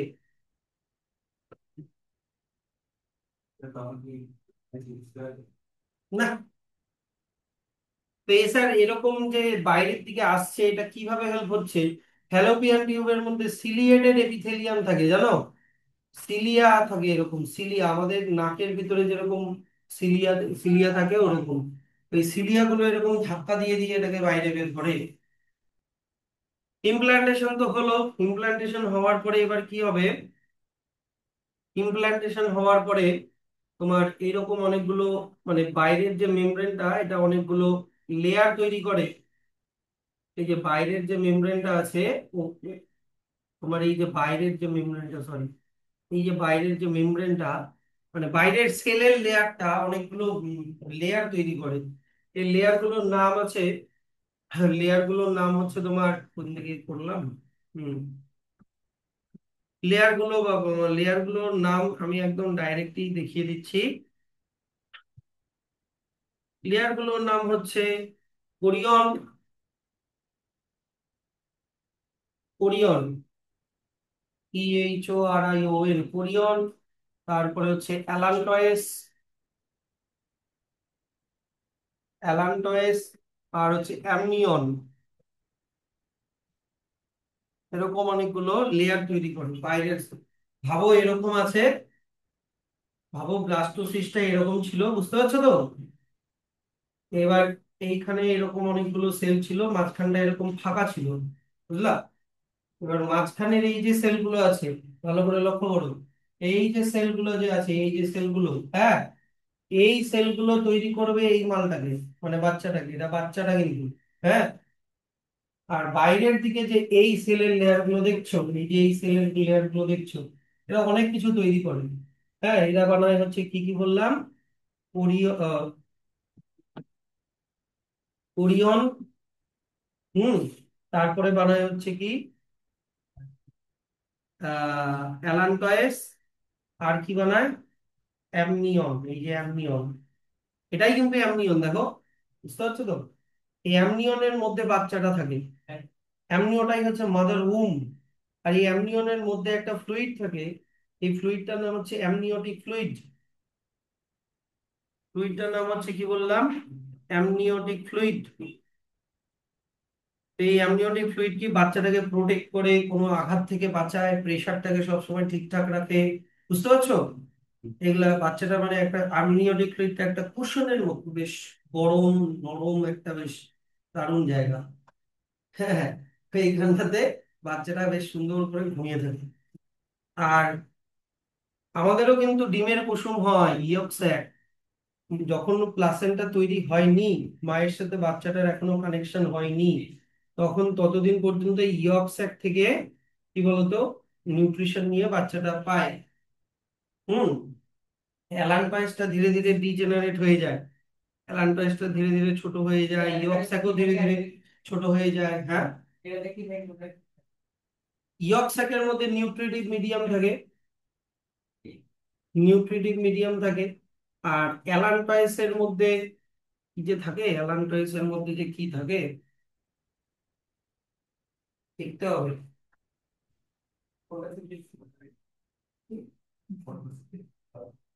অ্যালানটাইসটা পরে দেখবো, দেখবো আমি। তো ইমপ্ল্যান্টেশন অবধি বুঝতে পারলো তো? এই যে এই ছবিটা কিন্তু খুব ইম্পর্টেন্ট। এই দেখো এগ, এক নম্বরে আছে এগ, এগ থেকে হলো কি বলতো ফার্টিলাইজেশন হলো, মানে কি জাইগোট, জাইগোটটা এবার দেখো টু সেল স্টেজ, 2 থেকে 4, 4 থেকে 16 পর্যন্ত এটাকে কি বলবো, মরুলা। মরুলার পরে হয় ব্লাস্টুলা, ব্লাস্টুলাটা যখন জোনা পেলসিটা থেকে বেরোলো তখন ওটার নাম হচ্ছে কি বলতো, ব্লাস্টোসিস্ট। আর এই ব্লাস্টোসিস্টটা ঢুকে গেল, যেটাকে বলে ইমপ্লান্টেশন। স্যার ইউটেরাসের কোন লেয়ারে ঢোকে? এটার নাম ছিল এন্ডোমেট্রিয়াম, এটার নাম ছিল মায়োমেট্রিয়াম, এটার নাম ছিল পেরিমেট্রিয়াম। তো মনে রাখবা এন্ডোমেট্রিয়ামে ইমপ্লান্টেশন হয়, কারণ এন্ডোমেট্রিয়ামে ব্লাড সাপ্লাই থাকে, মায়োমেট্রিয়ামে মাসল থাকে, পেরিমেট্রিয়ামে এপিথেলিয়াল সেল থাকে, ওগুলোতে ওগুলো না। এইবার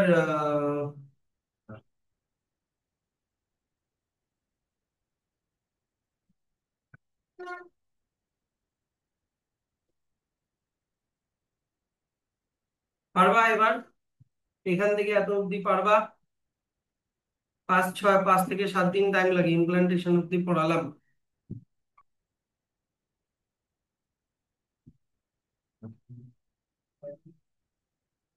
বুঝলে? শেষ হয় নাই, এসিটা চালাচ্ছি।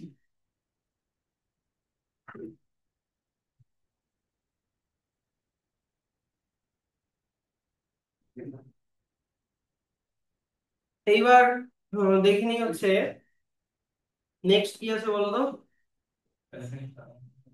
ইমপ্লান্টেশনের ডেফিনেশন ভেরি ভেরি ইম্পর্টেন্ট, ইমপ্লান্টেশনের ভেরি ভেরি ইম্পর্টেন্ট।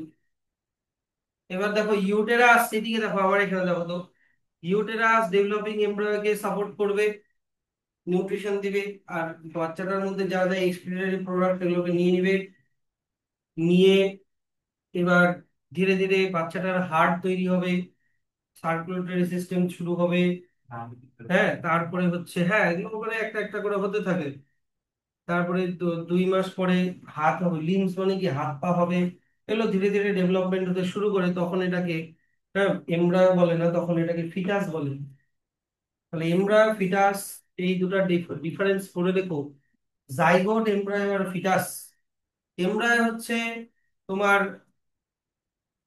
5-7 দিন পরে যে মানে জাইগোট তৈরি হলো, তো জাইগোট হওয়ার মোটামুটি 7 উইকস পর্যন্ত, 7 উইকস এর আগে পর্যন্ত বলবো এমব্রায়ো, 7 উইকস এর পরের থেকে বলবো ফিটাস। এই যে দেখো, ফ্রম 7 উইকস অফ জেস্টেশন মানে প্রেগনেন্সির 7 উইকের পর থেকে আমি বলবো ফিটাস। যখন ওটাকে একটা ছোট বাচ্চার মতো দেখতে লাগবে, মনে হবে যে একটা, হ্যাঁ, একটা হিউম্যান বেবি, তখন ওটাকে বলবো ফিটাস। এমব্রায়োর ক্ষেত্রে কিন্তু কিছুই বোঝা যায় না, চোখ নাক মুখ কিছুই বোঝা যায় না, ইন্টারনাল অর্গান গুলো তৈরি হচ্ছে, স্টার্টেড টু টেক শেপ, কিন্তু এখনো হয়নি। এমব্রায়োটা ফিটাসের মধ্যে তাও দেখা যায়। প্রেগনেন্সি তো মানে বুঝলে ইমপ্লান্টেশনের দিন থেকে ওটাকে বলে প্রেগনেন্সি, দিয়ে বাচ্চাটা জন্মানো পর্যন্ত। এবার আমি তোমাদেরকে এটাও বলেছি যে এগুলো কেন যে দিয়েছে ক্লাস 10-এ, যে ওই যে সেলগুলো যে বললাম, ব্লাস্টোসিস্টের বাইরের যে সেলগুলোকে বললাম, ওরা অনেকগুলো মেমব্রেন বানায়, হ্যাঁ, মেমব্রেন গুলোকে বলে এক্সট্রা এমব্রায়োনিক মেমব্রেন।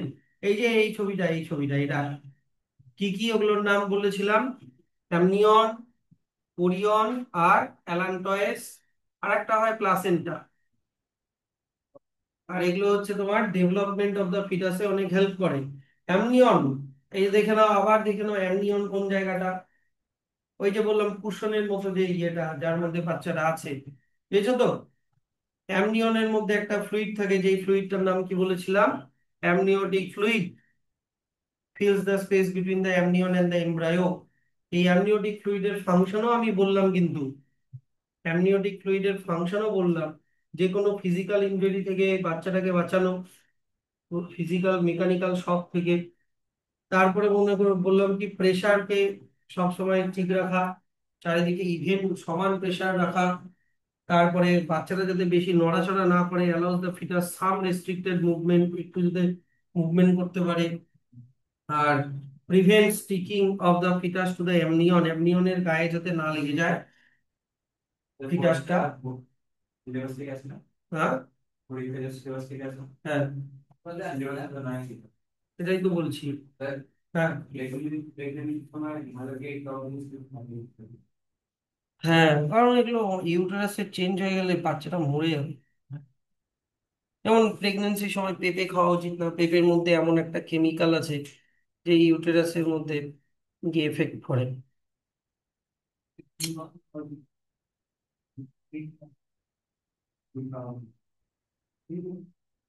ঠিক আছে।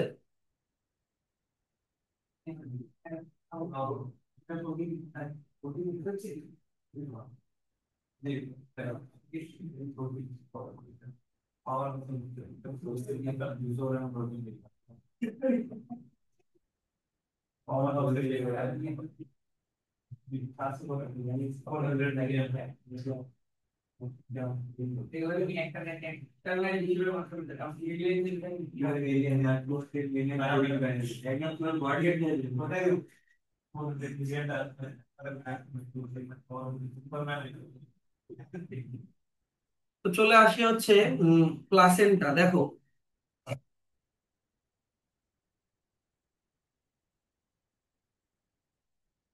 ইউটেরাসের, ভাবো এটা হচ্ছে ইউটেরাইন ওয়াল, ওটাটা আবার ছিল, ভাবো এটা হচ্ছে ইউটেরাইন ওয়াল।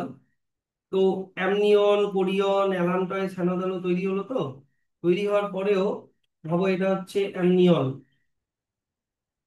ভাবো এইটা হচ্ছে অ্যামনিয়ন, বুঝতে পারলা? অ্যামনিয়নের মধ্যে ভাবো এই বাচ্চাটা আছে, বাচ্চাটা আছে, এখানে আছে অ্যামনিওটিক ফ্লুইড, অ্যামনিয়নটাই কিন্তু মাদার উম। এবার এই বাচ্চাটা আর মাদার ইউটেরাইনের মাঝখানে এখানে একটা টিস্যু তৈরি হয়, টিস্যু, এই টিস্যুটার নামই হচ্ছে প্লাসেন্টা, টিস্যুটার নামই হচ্ছে প্লাসেন্টা। এবার এই প্লাসেন্টার সাথে বাচ্চাটা এরকম একটা প্যাঁচানো দড়ির মতো একটা জিনিস দিয়ে লেগে থাকে, যেটার নাম হচ্ছে আম্বিলিকাল কর্ড, যেটার নাম হচ্ছে আম্বিলিকাল কর্ড। এবার এই প্লাসেন্টাটার মধ্যে থাকেটা কি, এই যে ডিস্কের মতো যে দেখতে প্লাসেন্টা, হ্যাঁ, এটার মধ্যে থাকেটা কি? দেখো, যদি আমি প্লাসেন্টাকে ড্র করি, ভাবো এটা হচ্ছে প্লাসেন্টা। প্লাসেন্টা যখন তৈরি হয় তখন মাদারের ইউটেরাসের টিস্যুও এরকম করে ফিঙ্গার লাইক প্রজেকশন বানায়, যেগুলোকে বলে ভিল্লি, যে জানো তো স্মল ইন্টেস্টাইনে যেরকম থাকে, মনে পড়ছে? আর বাচ্চাটার অ্যামনিয়ন, মানে ও কোরিয়ন, বাচ্চাটার কোরিয়ন মনে আছে? কোরিয়নও এরকম করে ফিঙ্গার লাইক প্রজেকশন বানায়, এগুলোর নাম কোরিয়নিক ভিল্লি। বুঝতে পারছো?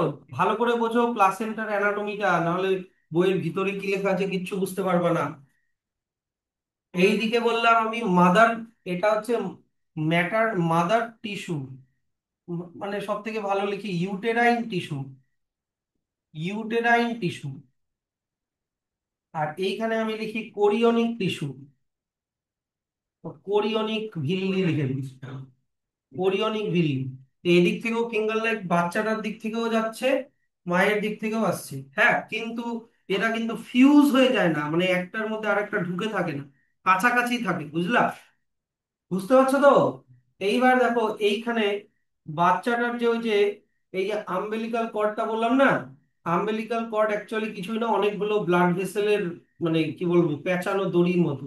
তো এইখানে বাচ্চাটার ব্লাড ভেসেল গুলো আসে এইখানটাতে, এই যে কোরিয়নিক ভিল্লির মধ্যে বাচ্চাটার ব্লাড ভেসেলস গুলো আসে, আর ইউটেরাইন টিস্যু থেকে মাদারের ব্লাড ভেসেলস গুলো আসে, বুঝলা?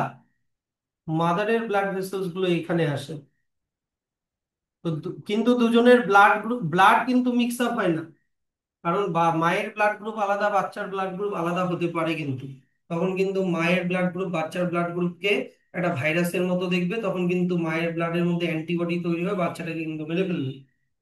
তো এটার ব্লাড কানেকশন থাকে না, জাস্ট মেমব্রেনের কানেকশন থাকে, এই ঝিল্লিগুলোর মেমব্রেনের কানেকশন। তাহলে মায়ের থেকে কি যাবে?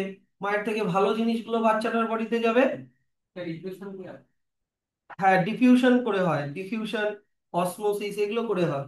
কি যাবে? অক্সিজেন, তারপরে হচ্ছে নিউট্রিয়েন্টস, হ্যাঁ, তারপরে যাবে হচ্ছে কি বলতো অ্যান্টিবডি। মায়ের অ্যান্টিবডিও বাচ্চার মধ্যে যায়, বাচ্চার ইমিউন সিস্টেমকে তৈরি করার জন্য। কোন অ্যান্টিবডি যায় ওগুলো পরে ক্লাস 12 ব্লাডের মধ্যে থেকে এই জিনিসগুলো বের হয়ে বাচ্চার ব্লাডের মধ্যে যায়, ব্লাড যায় না। মায়ের ব্লাডের মধ্যে যে অক্সিজেন, নিউট্রিয়েন্টস, অ্যান্টিবডি আছে, ওগুলো ডিফিউশন হয়ে বের হয়, বের হয়ে ওই ভিল্লির মধ্যে ডিফিউশন হয়ে ঢুকে বাচ্চাটার ব্লাডের মধ্যে ঢুকে যায়। আর তার বদলে বাচ্চাটার ব্লাড থেকে কি, মায়ের ব্লাডের মধ্যে কি আর ঢোকে? কার্বন ডাই অক্সাইড, বাচ্চার বডিতে যে কার্বন ডাই অক্সাইড, কথা বলো না, ইউরিয়া, মানে ওয়েস্ট প্রোডাক্ট, এগুলো মায়ের ব্লাডের মধ্যে চলে যায়, পরে মায়ের এক্সক্রিটরি সিস্টেম দিয়ে এগুলো বের হয়ে যায়। বুঝতে পারছো জিনিসটা? এখানে কিন্তু খুব ইম্পর্টেন্ট এই ব্যাপারটা। তো প্লাসেন্টা, যে the growing embryo or foetus, হ্যাঁ, উইদিন দ্য হিউম্যান লাইক, আচ্ছা, in a is a living organism, it needs food and oxygen. আর এটা এক্সক্রিট করে নাইট্রোজেনিয়াস ওয়েস্ট, যেমন urea, carbon dioxide, which needs to continuously remove. তার জন্য কি থাকে? Placenta. Placenta is a disc like structure attach to the uterine wall. আর দুজনের মাঝখানে থাকে একটা কি, আম্বেলিকাল কর্ড। প্লাসেন্টার স্ট্রাকচার এখান থেকে, প্লাসেন্টা হচ্ছে একটা মানে two set of minute finger like projection the villi. One set আসে হচ্ছে কোথা থেকে? ইউটেরাইন ওয়াল থেকে। আর একটা সেট কোথায়, কোথা থেকে আসে? এমব্রায়োর এই যে অ্যালান্টয়েস থেকে। আমি কোরিয়ন থেকে বলেছি না, আমি কোরিয়ন থেকে বলেছি না, কোরিয়ন হবে না। যদিও কোরিয়নিক ভিল্লি দিয়ে প্লাসেন্টা তৈরি হওয়াটা শুরু হয়, পরে ওটার মধ্যে অ্যালান্টয়েস জুড়ে যায়, ছাড়া। এবার এগুলো ইন্টারলক হয় ঠিকই, কিন্তু কি বলতো, ওপেন হয় না, কিন্তু মানে ব্লাড ঢোকে না। So blood of the embryo comes in close contact but never mingles with the blood of the mother. মাদারের ব্লাডের সাথে কিন্তু মিশে যায় না। বুঝতে পারলা? The fetal or embryos, কোথায় গেল? fetal or embryos blood brought it, মানে বাচ্চাটার থেকে কি কি বের হয়? বাচ্চাটার থেকে খারাপ জিনিসগুলো মায়ের ব্লাডে ঢোকে, কার্বন ডাই অক্সাইড, ইউরিয়া। আর তার বদলে মায়ের থেকে কি কি আসে? মায়ের থেকে হচ্ছে নিউট্রিশন গুলো আসে। তাহলে এত অব্দি হয়ে গেল তোমার প্লাসেন্টার স্ট্রাকচার। প্লাসেন্টার ডেফিনেশন আবার দিয়েছে। Placenta is the intimate connection established between the fetal membrane and uterine wall, permitting diffusion of nourishment from the mother's blood, that of the growing fetus, and disposal of waste from blood of the fetus to that of mother. বুঝতে পারলাম কার থেকে কি যায় ওটা কিন্তু একটু দেখে রাখো। আর প্লাসেন্টার স্ট্রাকচার এই যে দেখো, এইটা হচ্ছে আম্বিলিকাল, এটা হচ্ছে ফিটাসটা। দেখো এটা হচ্ছে ফিটাস, এটা হচ্ছে ইউটেরাইন ওয়াল, বুঝলা? মাঝখানে এটা হচ্ছে প্লাসেন্টা, মাঝখানে এটা হচ্ছে প্লাসেন্টা। এবার এই যে ভিল্লি গুলো দেখা যাচ্ছে, এই যে ভিল্লি গুলো থাকি না, তো এইখান দিয়ে এই যে এটা হচ্ছে আম্বিলিকাল কর্ড। তো মায়ের থেকে কি অ্যারোটা দেখো, মায়ের থেকে কি ঢুকছে? Oxygenated blood brought to foetus, red কালারের ব্লাড। আর কোনটা যাচ্ছে? ব্লু কালারের ব্লাডটা, এইটা ব্লু কালারের ব্লাড, ওর মধ্যে কি আছে? Deoxygenated blood away from the foetus. Deoxygenated blood, আমাদের কার্বন ডাই অক্সাইড আছে, বুঝতে পারছো তো? এরকম করে এক্সচেঞ্জ হবে। হলো ভালো কথা। ফাংশন অফ প্লাসেন্টা তো বলেই দিলাম, কি থেকে কি, মায়ের থেকে কি আসে। এই যে দেখো, মায়ের থেকে কি কি আসে আর বাচ্চার থেকে কি কি যায়, তো চার্ট দেওয়া আছে, পড়ে রাখবা। আর অনেক সময় অনেক ভাইরাসও ঢুকে যেতে পারে, এরকম একটা ভাইরাস বলতে পারবা যে মায়ের থেকে বাচ্চার মধ্যে ঢুকে যেতে পারে? না। হ্যাঁ, করোনা ভাইরাস হতে পারে, মনে রাখবা HIV অফ এইডস।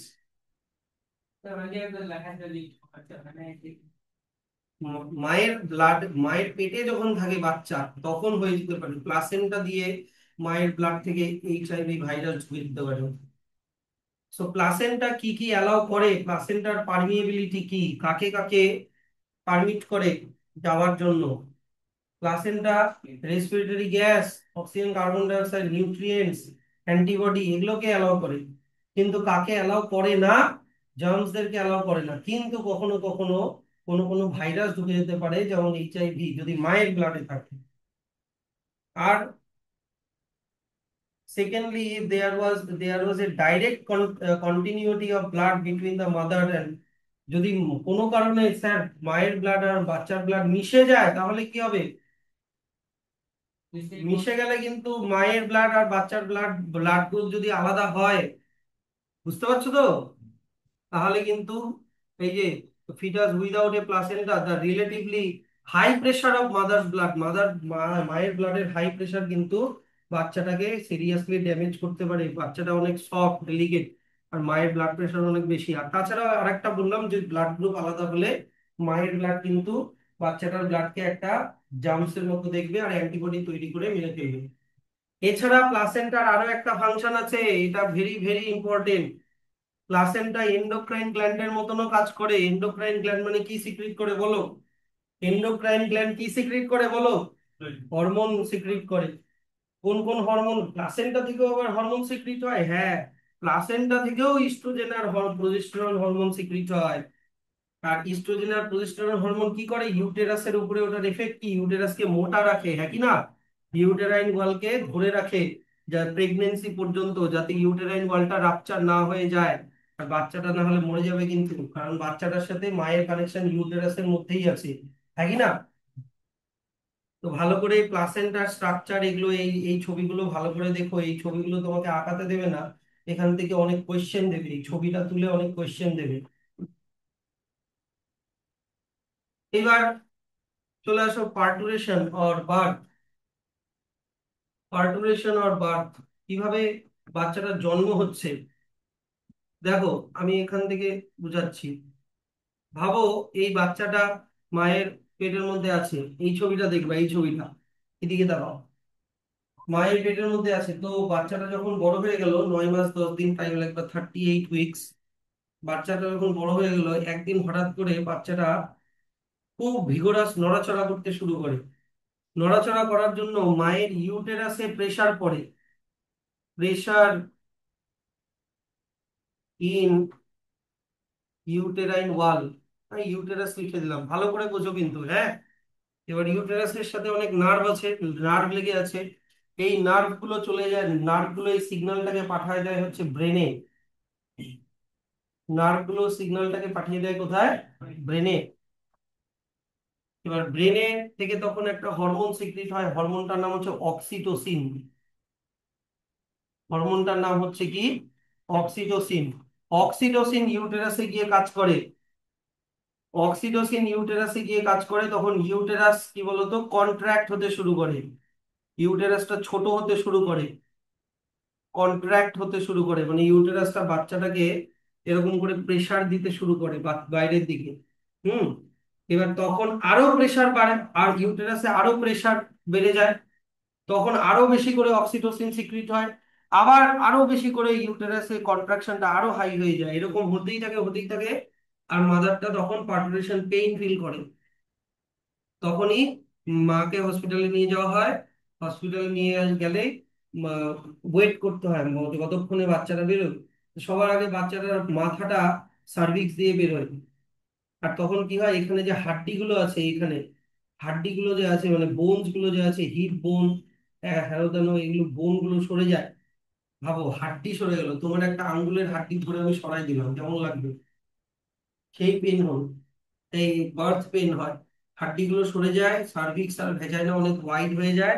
তারপরে প্রথমে বাচ্চাটার মাথাটা বেরোয় আসে, বাচ্চাটার মাথাটা যখন দেখা যায় তখন ওটাকে বলে ক্রাউনিং, ক্রাউন।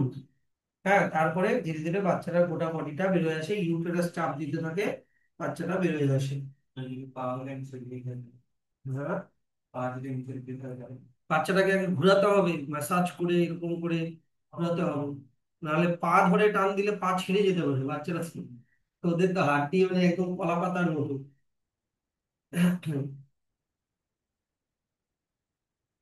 তো পার্টুরেশন আর বার্থ পারবা এবার? Full term of development of the embryo in uterus is called gestation, মানে প্রেগনেন্সি। হ্যাঁ, গোটা টাইমটা মানে ইমপ্লান্টেশন থেকে শুরু হয়ে বার্থ হওয়া পর্যন্ত গোটাটাকে বলে জেস্টেশন অর প্রেগনেন্সি। যেটার টাইম লাগে 280 দিন মোটামুটি, কারোর একটু আগে পরেও হতে পারে। At the time of birth, the baby pushed out by the powerful contraction of the muscle of the uterus. Head প্রথমে বাইরে বেরোয়, আর তারপরে স্যার প্লাসেন্টাটার কি হবে? কথাটা হচ্ছে প্লাসেন্টা আম্বেলিকাল কর্ড কি হবে? এই যে দেখো ধরে নাও, এই জায়গায় যে প্লাসেন্টা, যে এই যে এখানে যে প্লাসেন্টাটা যে আছে দেখতে পাচ্ছ প্লাসেন্টা, তো বাচ্চাটা বের হওয়ার সময় প্লাসেন্টা ছিঁড়ে বের হয়ে আসে, প্লাসেন্টা সমেত ছিঁড়ে বের হয়ে আসে আম্বেলিকাল কর্ড সমেত। হুম। তারপরে চলে আসো, in a few minutes the blood vessels in the umbilical cord shrink। কয়েক মিনিটের মধ্যে আম্বেলিকাল কর্ডটা শুকিয়ে যায়, তারপরে ওটাকে বেঁধে কেটে দেওয়া যায়। After 15 minutes the placenta breaks from the uterus, মানে তারপরে প্লাসেন্টাটাও ছিঁড়ে বের হয়ে আসে, and it's expelled out after birth. Uterus contracts and gradually comes back to normal in few days। তারপরে কয়েক দিনের মধ্যে ইউটেরাসটাও ঠিক হয়ে যায়, রিপেয়ার হয়ে ঠিক হয়ে যায়। হ্যাঁ, হ্যাঁ, এগুলো অ্যামনিওটিক ফ্লুইড বা অ্যামনিওনের যে টিস্যু গুলো সাদা সাদা ঠিক আছে। এবার বাচ্চা বের হওয়ার সময় কাঁদে কেন? বাচ্চা বের হওয়ার সময় কাঁদে কেন? দেখো বাচ্চা যখন মায়ের ইয়েতে থাকে, মায়ের পেটে যখন থাকে, বাচ্চা কিন্তু ব্রিদিং করে না। বাচ্চার লাংসটা কিন্তু, বাচ্চারা তো মায়ের ব্লাড থেকে অক্সিজেন পাচ্ছে, তাহলে বাচ্চাটা কিন্তু ব্রিদিং করে না। বাচ্চার হার্ট ফাংশনাল থাকে কিন্তু ব্রিদিং করে না। ব্রিদিং করবেই বা কোথা থেকে? ভিতরে তো অ্যামনিওটিক ফ্লুইড আছে, ওর নাকের মধ্যে মুখের মধ্যে অ্যামনিওটিক ফ্লুইড ঢুকে থাকে। হ্যাঁ, তাহলে তো স্যার বাচ্চাটা মানে প্রায় বলতে গেলে জলে ডুবে থাকার মতো হয়ে গেল, জলে ডুবে থাকলে তো মরে যাবে। কিন্তু ও বেঁচে থাকে কেন? মায়ের থেকে অক্সিজেন পায়। কিন্তু বাচ্চাটা যখন বাইরে বেরোলো, তখন তো আর মায়ের থেকে অক্সিজেন পাচ্ছে না, তখন ওর লাংসটাকে ফাংশনাল হতে হবে। তখন বাচ্চা যখন কাঁদে তখন ওর ব্রিদিং স্টার্ট হয়, বুঝলা? বাচ্চা যদি না কাঁদে, কাঁদার মাধ্যমে লাংসে প্রেসার পড়ে, তখনই লাংসটা কি বলতো পাম্প করা শুরু করে। The newborn announces the arrival by letting out a sharp cry. This cry is the nature's clearing process of the baby's respiratory passage. Respiratory passage এর মধ্যে যত অ্যামনিওটিক ফ্লুইড আছে, সেগুলো সব বের হয়ে আসে, বুঝলা? আর বাচ্চাটা ব্রিদিং করা স্টার্ট করে। এত অব্দি থাকবে নাকি শেষ করে দেবো?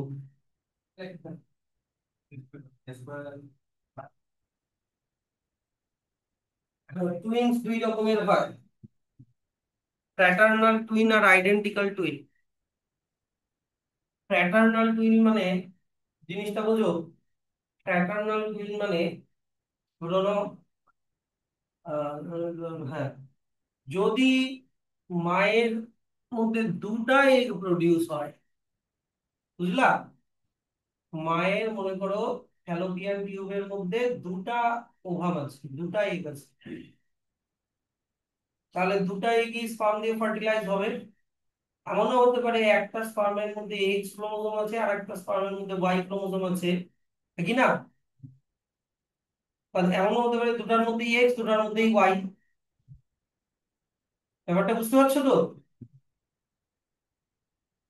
তো এই ধরনের টুইনকে ফ্র্যাটার্নাল টুইন বলে। সেক্ষেত্রে চান্স কি, দুটাই ছেলে দুটাই মেয়ে, অথবা একটা ছেলে একটা মেয়ে হওয়ার চান্সেস আছে, কারণ দুইটা ওভাম আলাদা আলাদা ভাবে ফার্টিলাইজ হচ্ছে। তাহলে আলাদা আলাদা স্পার্ম দিয়ে যদি ফার্টিলাইজ হয় তাহলে দেখতেও আলাদা হবে। এরা আইডেন্টিক্যাল টুইন না কিন্তু, বুঝতে পারছো? ছেলেটা দেখতে আলাদা, মেয়েটা দেখতে আলাদা, বা দুইটা ছেলে হলো ছেলে দুটা দেখতে আলাদা, দুটা মেয়ে হলো মেয়ে দুটা দেখতে আলাদা। Sometimes two eggs are released from ovaries at a time, and both maybe get fertilized to produce two individuals. Such twins produced from two eggs are called fraternal twins. Fraternal twins may be fraternal twins may be হ্যাঁ, কি কি লেখা আছে?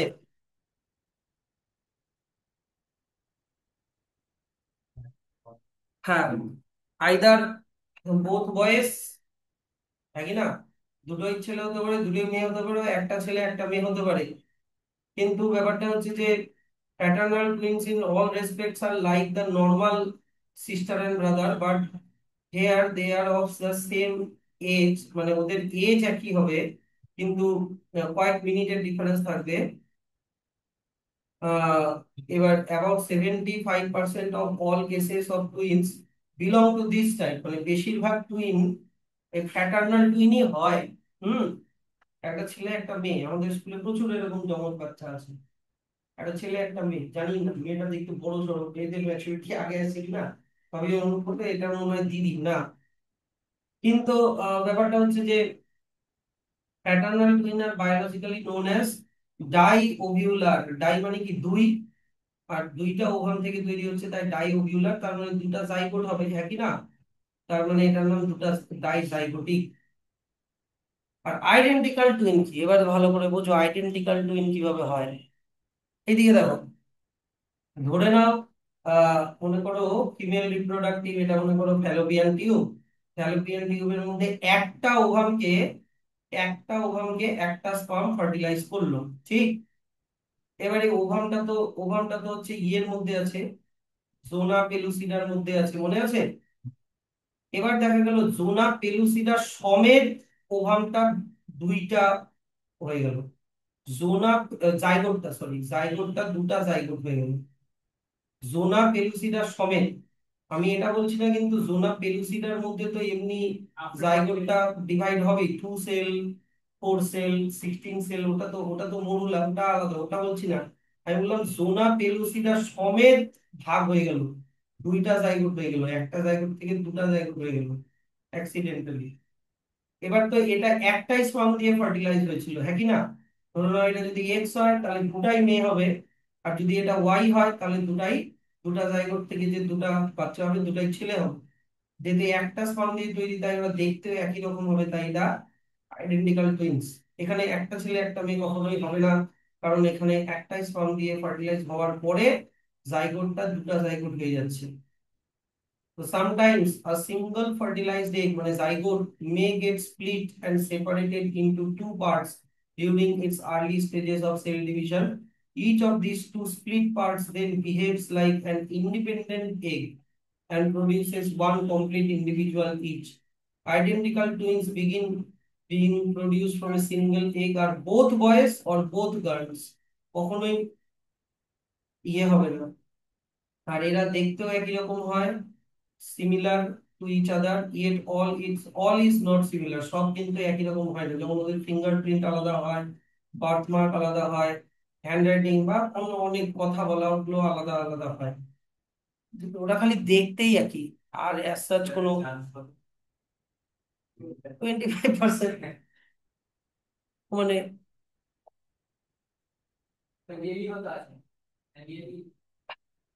ওটা কত, 1%, 2% হবে। Sometimes 3 or 4, even more babies are born from a single pregnancy. একসাথে 3টা বাচ্চা, 4টা বাচ্চা হলো, কত রেকর্ড আছে জানো? একসাথে 9টা বাচ্চা।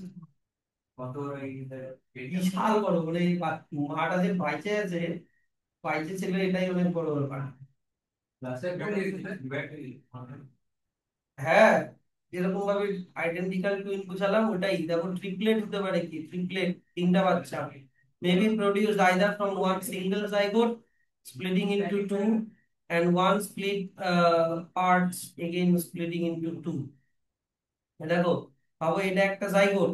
হুম, এই জাইগোটটা থেকে 2টা জাইগোট হলো, হ্যাঁ, তারপরে আরো একটা জাইগোট আবার স্প্লিট হয়ে আবার 2টা জাইগোট হলো, তাহলে কটা হলো?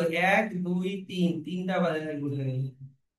যদি আবার আর একটা জাইগোট থেকে আবার 2টা স্প্লিট হয়ে আরো 2টা হয়, তাহলে আরো 2 3 4টা হয়ে গেল। চান্সেস থাকে যে এর যে এর যে মানে 9টা বাচ্চা থেকে যে মাটা, ওই বাচ্চাদের এরকম হতে পারে চান্স করে থাকে। মানে ওর যে বাচ্চাগুলো, ওর বাচ্চাগুলো একদম ভালো হয়। ও না, তাহলে triplet may be produced from 1 to 2 eggs, which of the zygote produce a pair of identical twins, and other develop normally into one baby.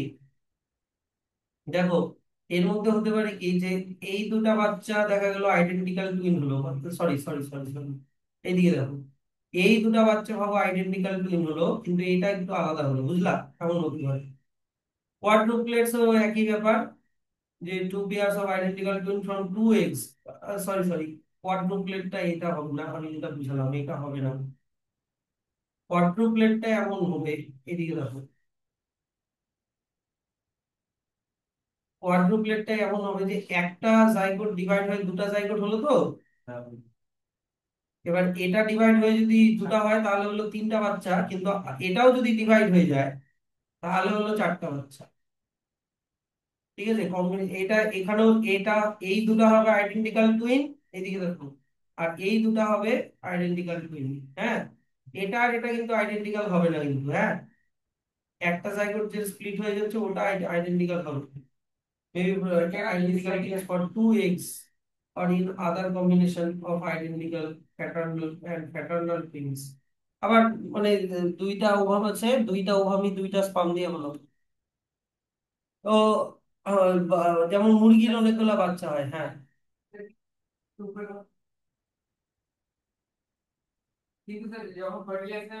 একটা স্পাম দিয়ে হচ্ছে তো, তাহলে তো সবগুলোই একই রকম দেখতে হওয়া উচিত, কিন্তু কেন জানি না এরা মানে একদম আইডেন্টিক্যাল হয় না, একটু সিমিলারিটি হয়, কিন্তু হয়তো ডেভেলপমেন্টের সময় কিছু চেঞ্জেস চলে আসে হয়তো।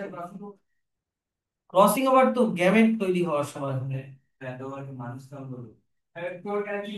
The chances of survival of all the chicken in multiple birth decrease with the increase in their number. দেখো চিকেন, সরি চিকেন বলি, চিলড্রেন, দেখবা যে ওই যে 9টা বাচ্চা যে হয়েছিল, দেখো নেটে, আমি দেখলাম কি 9টা বাচ্চা বড় থেকে সাইজের ছোট, বাচ্চাগুলো যখন জন্ম হলো না পরপর সাজায় রাখছিল, যেটা সব থেকে ক্লাসে, যে সব থেকে মানে হেলদি, ও সব থেকে ভালো নিউট্রিয়েন্ট পাচ্ছে, কিন্তু সবগুলা বাচ্চা তো ইকুয়াল অ্যামাউন্টের নিউট্রিয়েন্ট পাবে না। তাই জন্য ধরে দেখতে আলাদা নিউট্রিশনের জন্য, হ্যাঁ হ্যাঁ হ্যাঁ, এটা হতে পারে, নিউট্রিয়েন্ট সবাই ঠিকঠাক পাচ্ছে না জন্য দেখতে আলাদা হচ্ছে। তো যত বেশি নাম্বার বাড়বে বাচ্চাগুলো, সবগুলো বাচ্চা বেঁচে থাকার চান্সেস তো তত কমতে থাকবে। Rare cases of 6 or 7 babies produced are known by, but only a fewer member survives. ঠিক আছে, এখানে পার্টুরেশন দেখিয়েছে, এদিকে দেখো, এখানে পার্টুরেশন দেখিয়েছে যে প্রথমে বাচ্চাটার মাথাটা বেরোলো, ইউটেরাইন ওয়াল কন্ট্রাক্ট হচ্ছে, বাচ্চাটার মাথাটা বেরোচ্ছে। এই যে দেখো হিপসটা ওয়াইডনিং হয়ে গেল, দেখেছো? এই যে হাড্ডি গুলো সরে গেল, হয়ে বাচ্চাটার মাথাটা প্রথমে আসলো, তারপরে বাচ্চাটা যখন বেরোয় গেল, পরে তোমার হচ্ছে এই যে প্লাসেন্টাটাও ছিঁড়ে বেরিয়ে আসে। নিজে নিজেই হয়ে যায়, শুকিয়ে যায়, ধীরে ধীরে হয়ে যায়। এটা মনে হয় টুইন গুলো দেখিয়েছে, এটা হচ্ছে টুইন গুলো দেখিয়েছে যে একটা এগ, এক, এইদিকে দেখো, একটা এগ ফার্টিলাইজ হলো কিন্তু জাইগোটটা স্প্লিট হয়ে গেল, বুঝলা? না, এটা নর্মালটা, সরি, এটা নর্মালটা, এটা মরুলা দেখিয়েছে, মরুলা, মরুলা ব্লাস্টুলা, তারপরে হলো একটা বাচ্চা। কিন্তু যদি দুটা ওভাম থাকে, দুটা আলাদা আলাদা স্পার্ম দিয়ে হয়, তাহলে নন আইডেন্টিক্যাল হয়, ফ্র্যাটার্নাল টুইন্স হয়, এই যে। আর যদি একটা ওভাম থাকে, এই যে দেখো, একটা ওভাম ছিল, একটা ওভামই স্প্লিট হয়ে, মানে একটা জাইগোটটা স্প্লিট হয়ে দুটা জাইগোট হয়ে গেল, এবার এই দুটা জাইগোট থেকে দুটা আইডেন্টিক্যাল টুইন হচ্ছে। ঠিক আছে, এই চ্যাপ্টারের কোয়েশ্চেন অ্যান্সার গুলো করে নিয়ে আসবি। ইন্টারেস্টিং ইনফরমেশন দরকার নাই, টেস্ট টিউব বেবি এগুলো নিজেরা পড়বে। স্টেম কি, আই এম টুইন্স, ও ওই যে প্যারাসাইটিক এমব্রায়ো, দুটো বাচ্চা লেগে থাকে অনেক সময়, ওইকে অপারেশন করে আলাদা করেছি। হ্যাঁ থাকে।